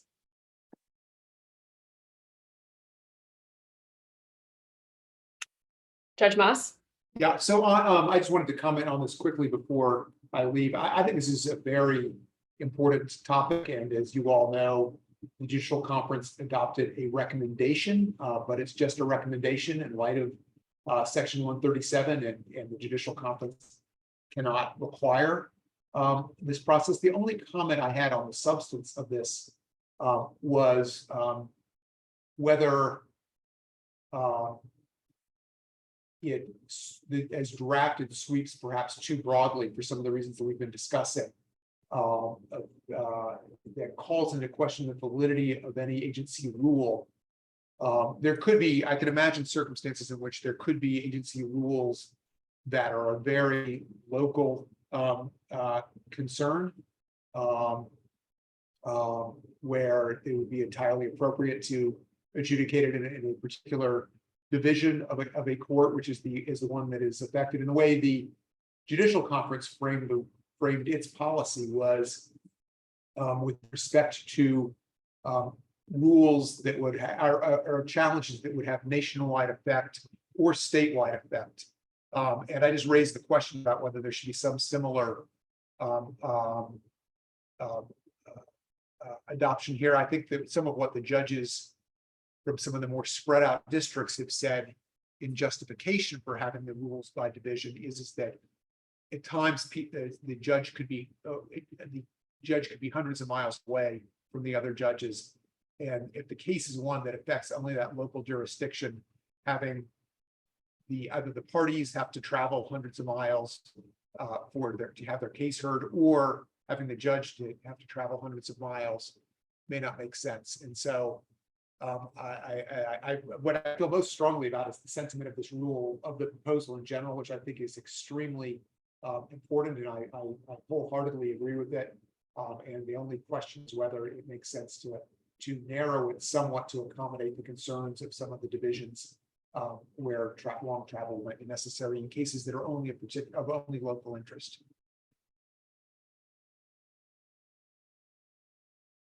Thanks. Judge Braden, I saw a comment in the chat, but I'm hoping you can convey that to the committee. Can you hear me? Yes. Look, nothing's going to go out of the Judiciary Committee unless they send it to the conference anyway. So I don't know why we're doing that. In any event, that's an invitation for them to kill anything. So it's up to you guys. I don't really have a strong view of it. Just my own view is the conference is pretty well integrated with the committees, and we don't need to be recommending they do that. They know how to do it on their own. That's all.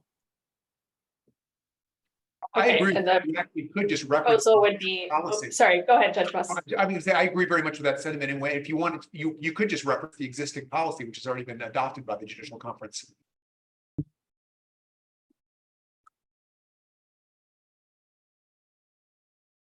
Okay, Kate? Yeah, I just have a question, which again, I apologize, I wasn't able to be on the first meeting, which is just the place of ACUS in suggesting how judges be assigned. And I just wondered if there is a history of that.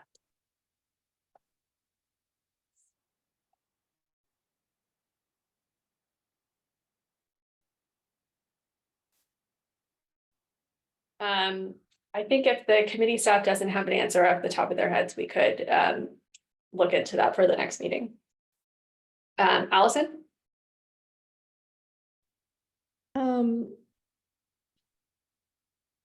I was also going to suggest deleting in consultation with the Judicial Conference, whose views we now know.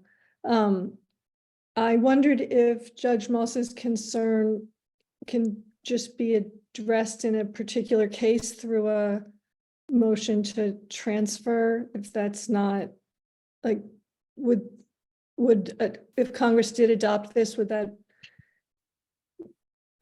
mean that you couldn't still make a motion to transfer based on the convenience of the parties? Like, if you could still do that, then maybe that's not a concern. I also wondered if calls into question the validity of an agency rule is too broad. Well, I think what I was going to suggest was broader, which was an action under 5 USC section 706. But I think we could also add that has nationwide effect. So if someone is challenging like a specific agency adjudication of that involves just their particular company or their particular action, and they wanted to do that in their hometown, still be able to do that because it wouldn't have nationwide effect.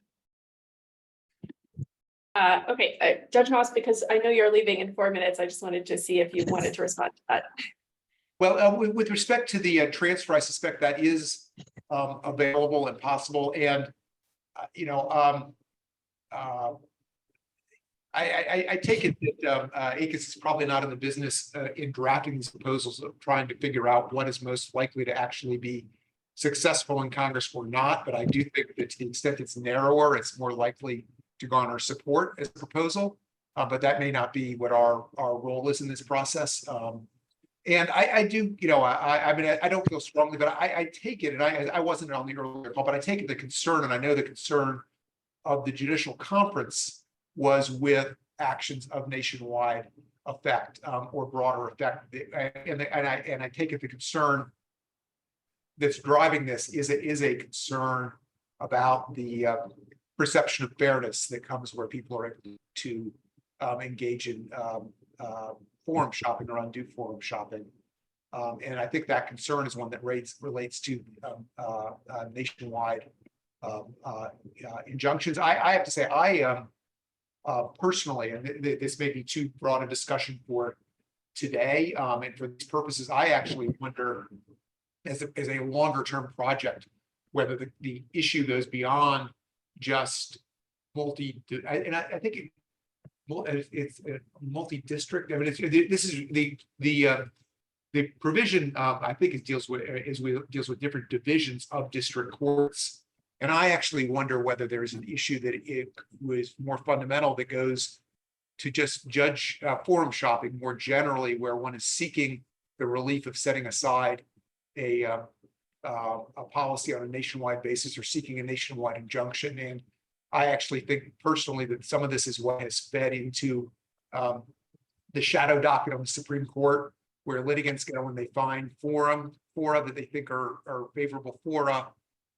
It's a longer term project, but I kind of wonder whether a good policy to adopt longer term would be one that where one seeks to challenge, but to set aside a policy on a nationwide policy or a nationwide injunction, that there is some type of three-judge court procedure that's available where judges come from around the country for those cases. But I realize that's a much bigger discussion than I think we're ready for today, or maybe that anyone else is ready for at all. But I, in general, the reason I feel strongly about this is I'm concerned about the perception of the integrity of the judiciary and the public confidence in the judiciary, and the issues relating to divisions raises that concerns, but forum shopping more generally raises that concern. And I think that I'm all in favor of doing whatever can be done to ensure that there's public confidence that your judges are really truly being chosen at random. Okay, thank you. Kaja, just 2 notes. So maybe we can put the broader comment, broader question in a comment for future ACUS consideration.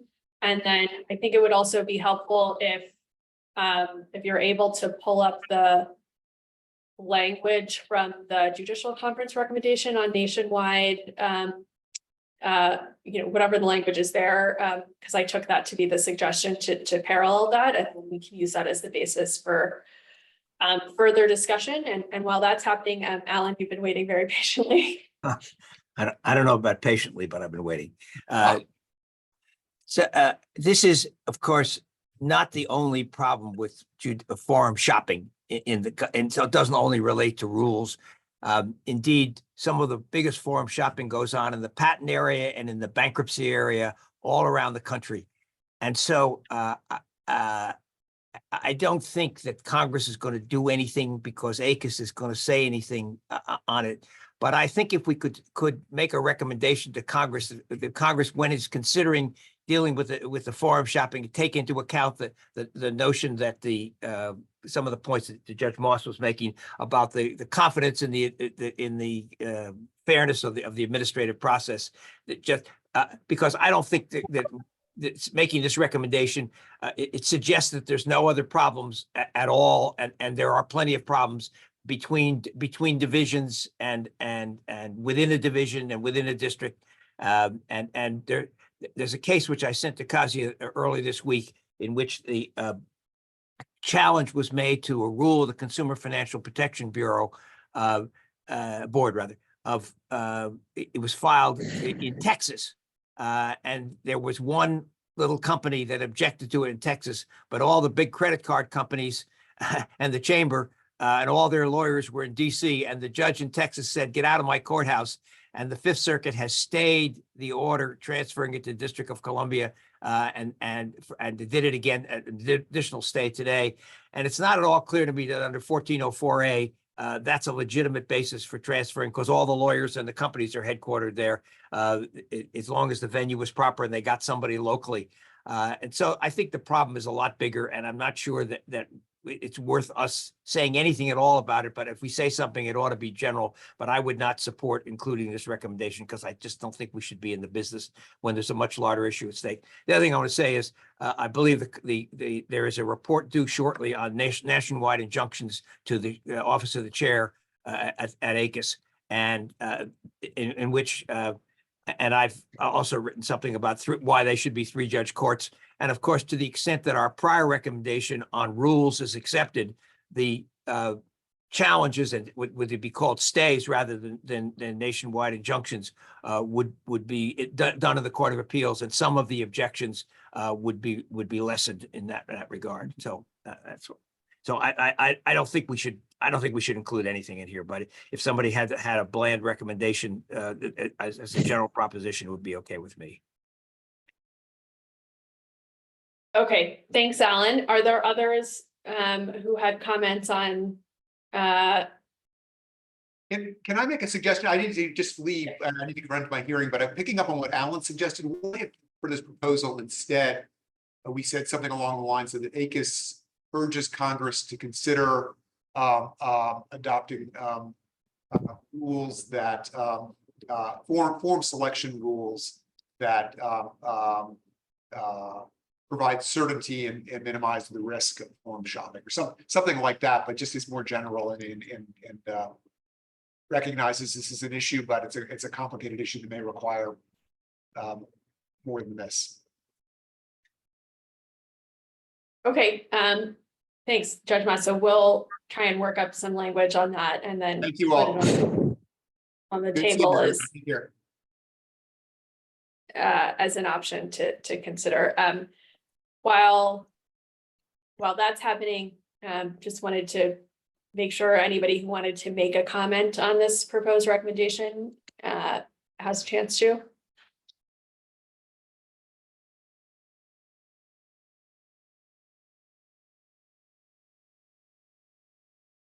Yeah, Joe?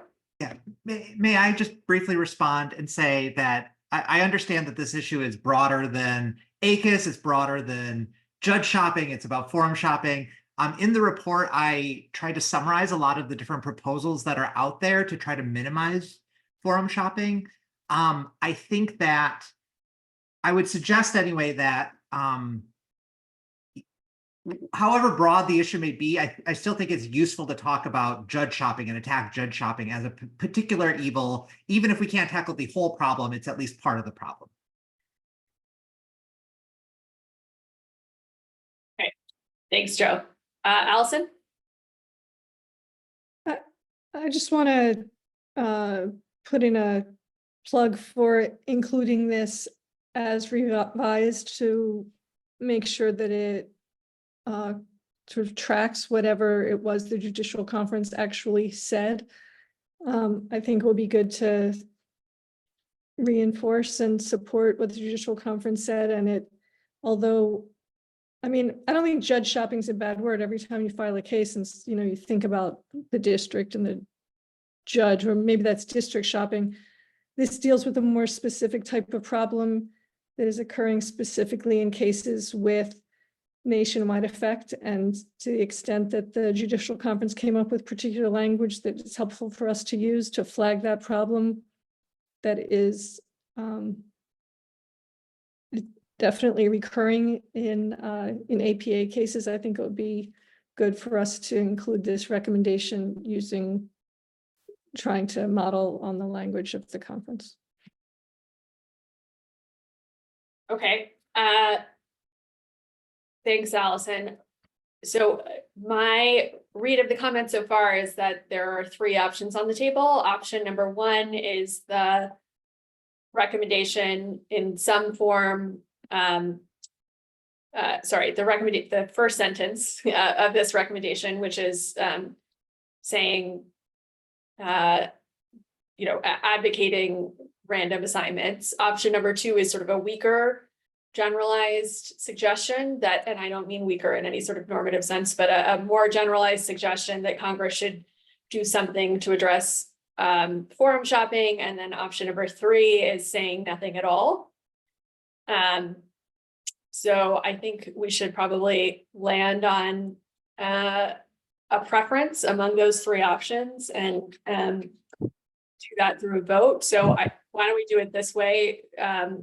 Including a recommendation on this subject or not is the first vote. So if you would like this recommendation to include language that addresses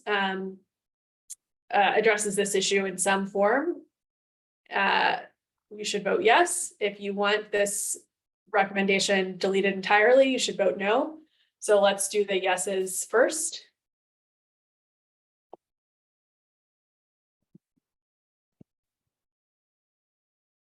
Okay, and then, sorry,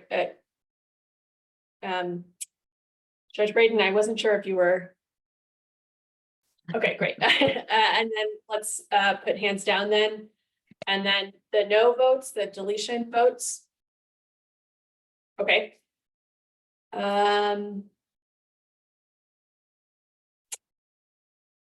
So my count was for to keep it in, and now it's for to keep it out.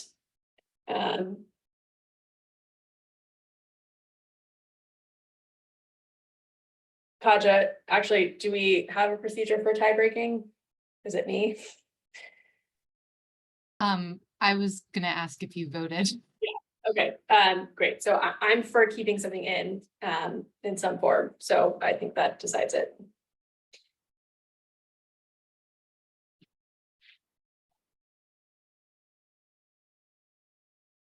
Okay, so at that point, I take there to be two options on the table, the first sentence or some workshopped version of the second, much less specific recommendation that Judge Moss had offered.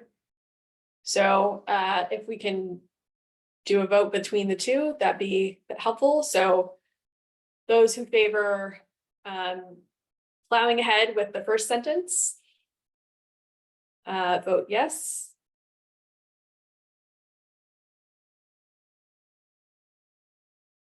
Okay. And then we'll put those hands down, and those who favor the generalized, attempting to workshop the more generalized second sentence, please vote yes.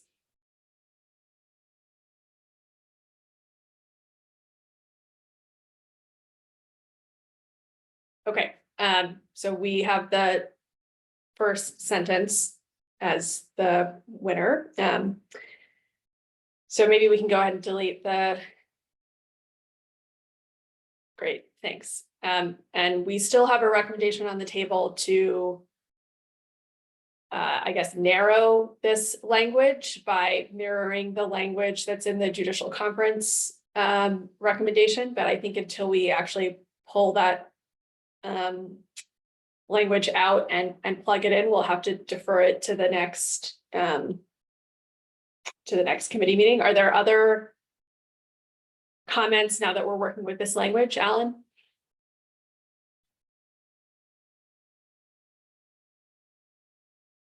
I just say, to the extent we can support the judicial conference, that seems to me to be a sensible thing to do. And I think that's consistent with this original intent, but we'll see what, I think we'd let Kazi and others draft something and we'll look at it the next time around. Thank you. Okay, great. Are there other comments on this third recommendation? And if not, we'll move on to the final recommendation.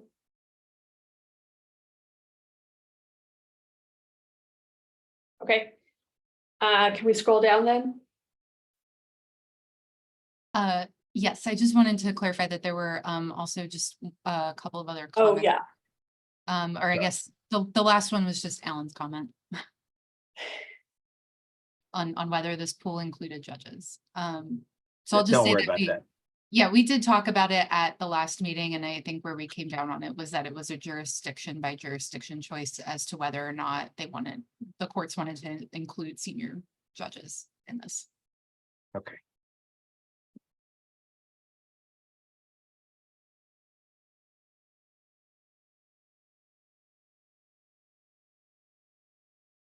Okay.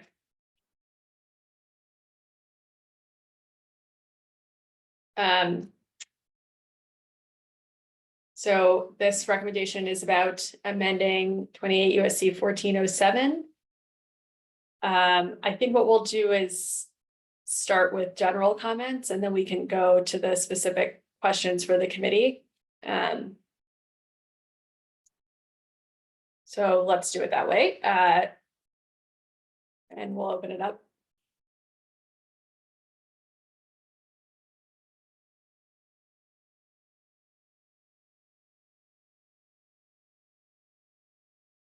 Okay, Alan?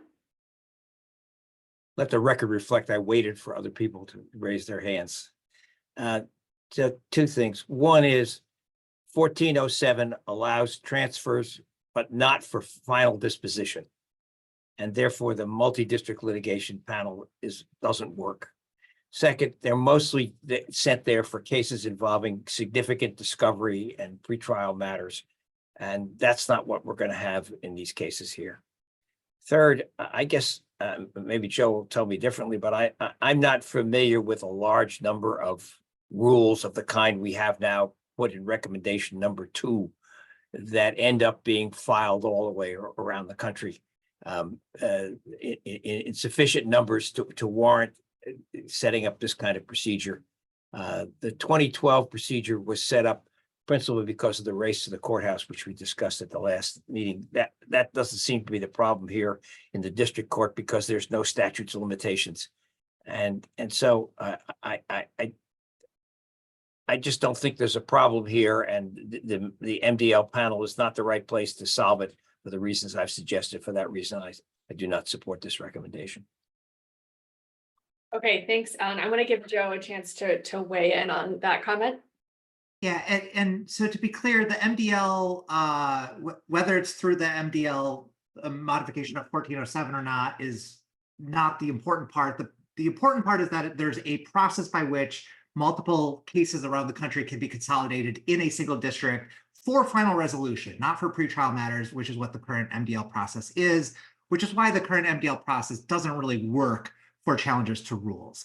I don't know empirically how often it happens, but it does happen in healthcare cases. And, as we discussed last week, in public charge, in the Waters of the United States case, there often can be multiple challenges brought. And even if there isn't a statute of limitations issue, oftentimes these challenges are brought before the rule goes into effect, seeking, kind of emergency stay or preliminary injunctive relief. So I do think there can be a benefit to consolidation.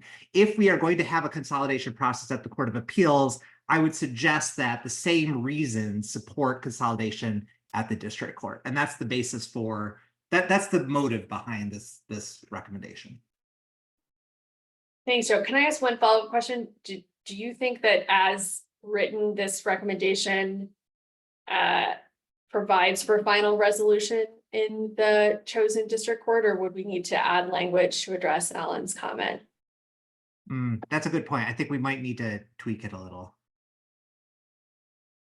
Okay, so maybe I'll just throw out consolidating the civil actions in that district court for final resolution, and that's not meant to be definitive, but just to try and find a way to address that concern.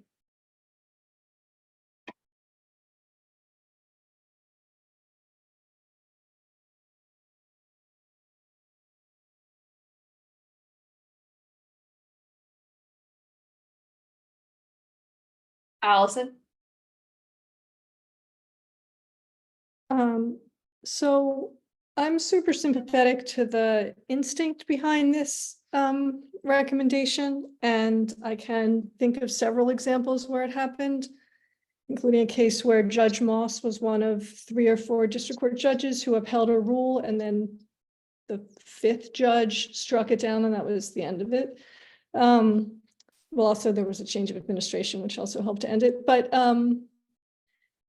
I don't think this actually works. So in the context of the cases that get sent to get part of the lottery in the Court of Appeals, I think those are all cases, all situations where there's a 60-day statute of limitation that runs from the issuance of the rule or order. Whereas in the cases that go to district court, there's generally a 6-year statute of limitation. So sure, you could say everyone who filed within 10 days, you're going to get put into some lottery similar to what happens in those Court of Appeals situations, and you all get sent to one court. But unlike the 60-day thing, somebody else might sue 2 years later when that court is finished with that initial round of cases. So then what? Does it go back to that court that heard it earlier, even though there wouldn't be if the agency had one, there would be no res judicata or even collateral estoppel effect that would be used against the new plaintiff? Or would you not go back to the same court because this only applies to cases that are filed within 10 days and not the ones that are filed 2 years or 3 years later?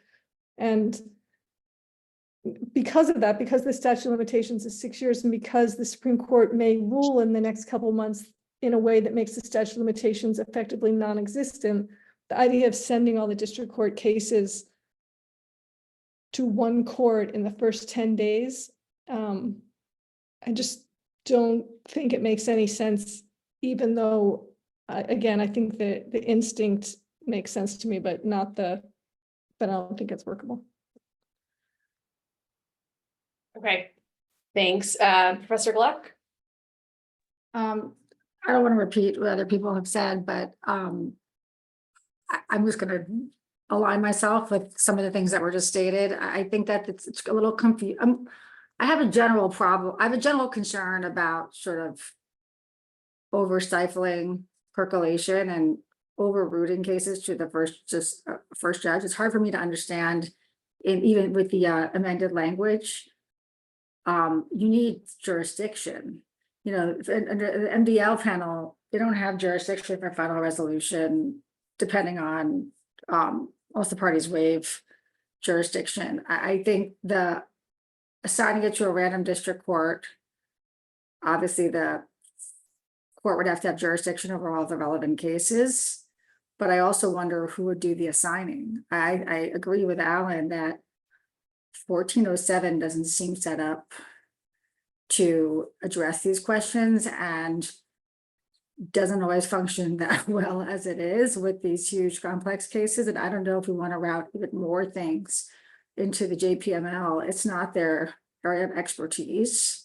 And what basis would they use to assign the judge? And the MDL judge is a judge that, you know, tends to have a different set of competencies. You know, they look to this panel of judges. They may not be the judge that's the right judge to decide a question that involves, you know, 2 challenges to a rule. So I would definitely prefer not to see the 1407 language here, whether the desire to sort of channel all these cases into one district court makes sense. It's hard for me to understand based on the timing issues that Allison just raised.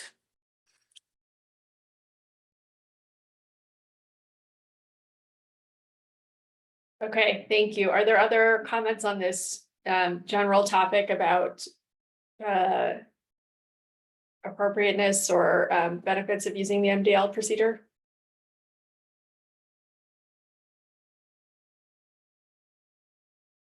Jeremy?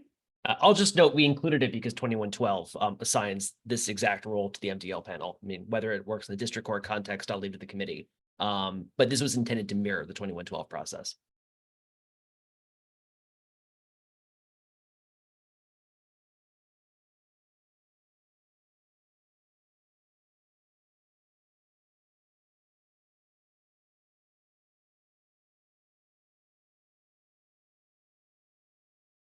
Are there other folks who wanted to weigh in on the topic of, as Jeremy said, mirroring the Court of Appeals process for district courts?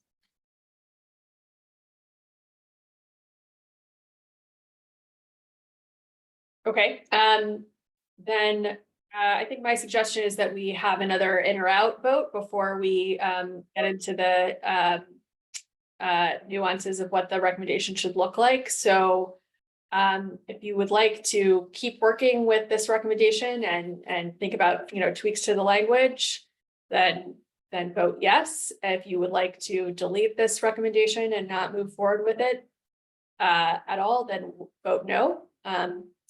So let's go forward with the yes votes first.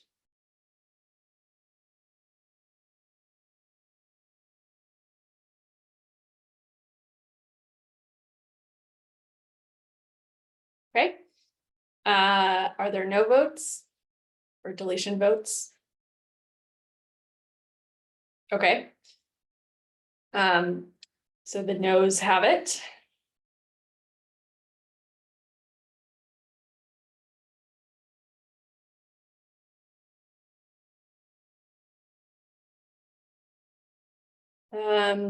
Alan?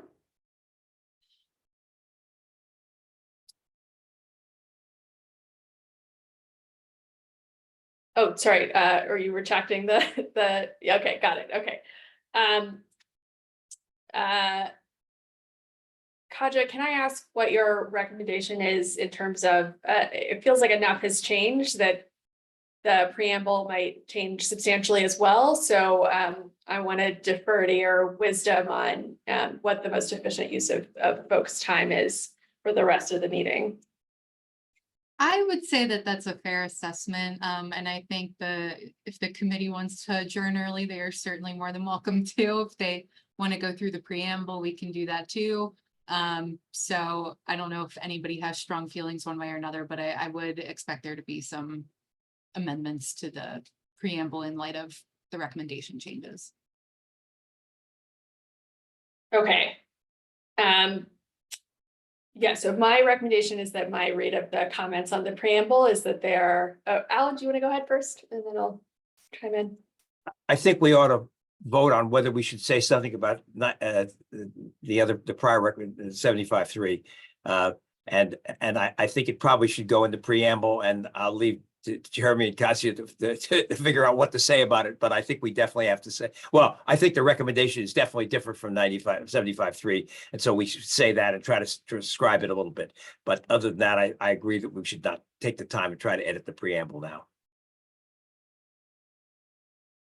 Okay, can I ask you, Alan, to say a little bit more about what you think the most salient differences are? Oh.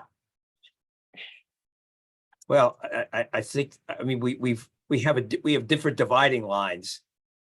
And we try to refine what we meant by rule. I don't have the prior one right in front of me now, so I'd rather not suggest that, but suggest any more specific language. Okay. I feel like one of my students in class was caught in the headlight.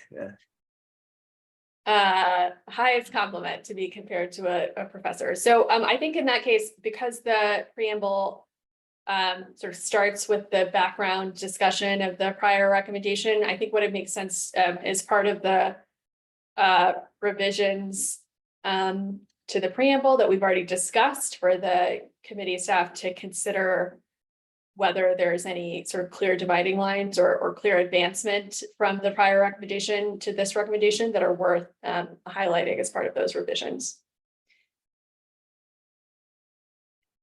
And then we can kind of debate that language more concretely at the next meeting.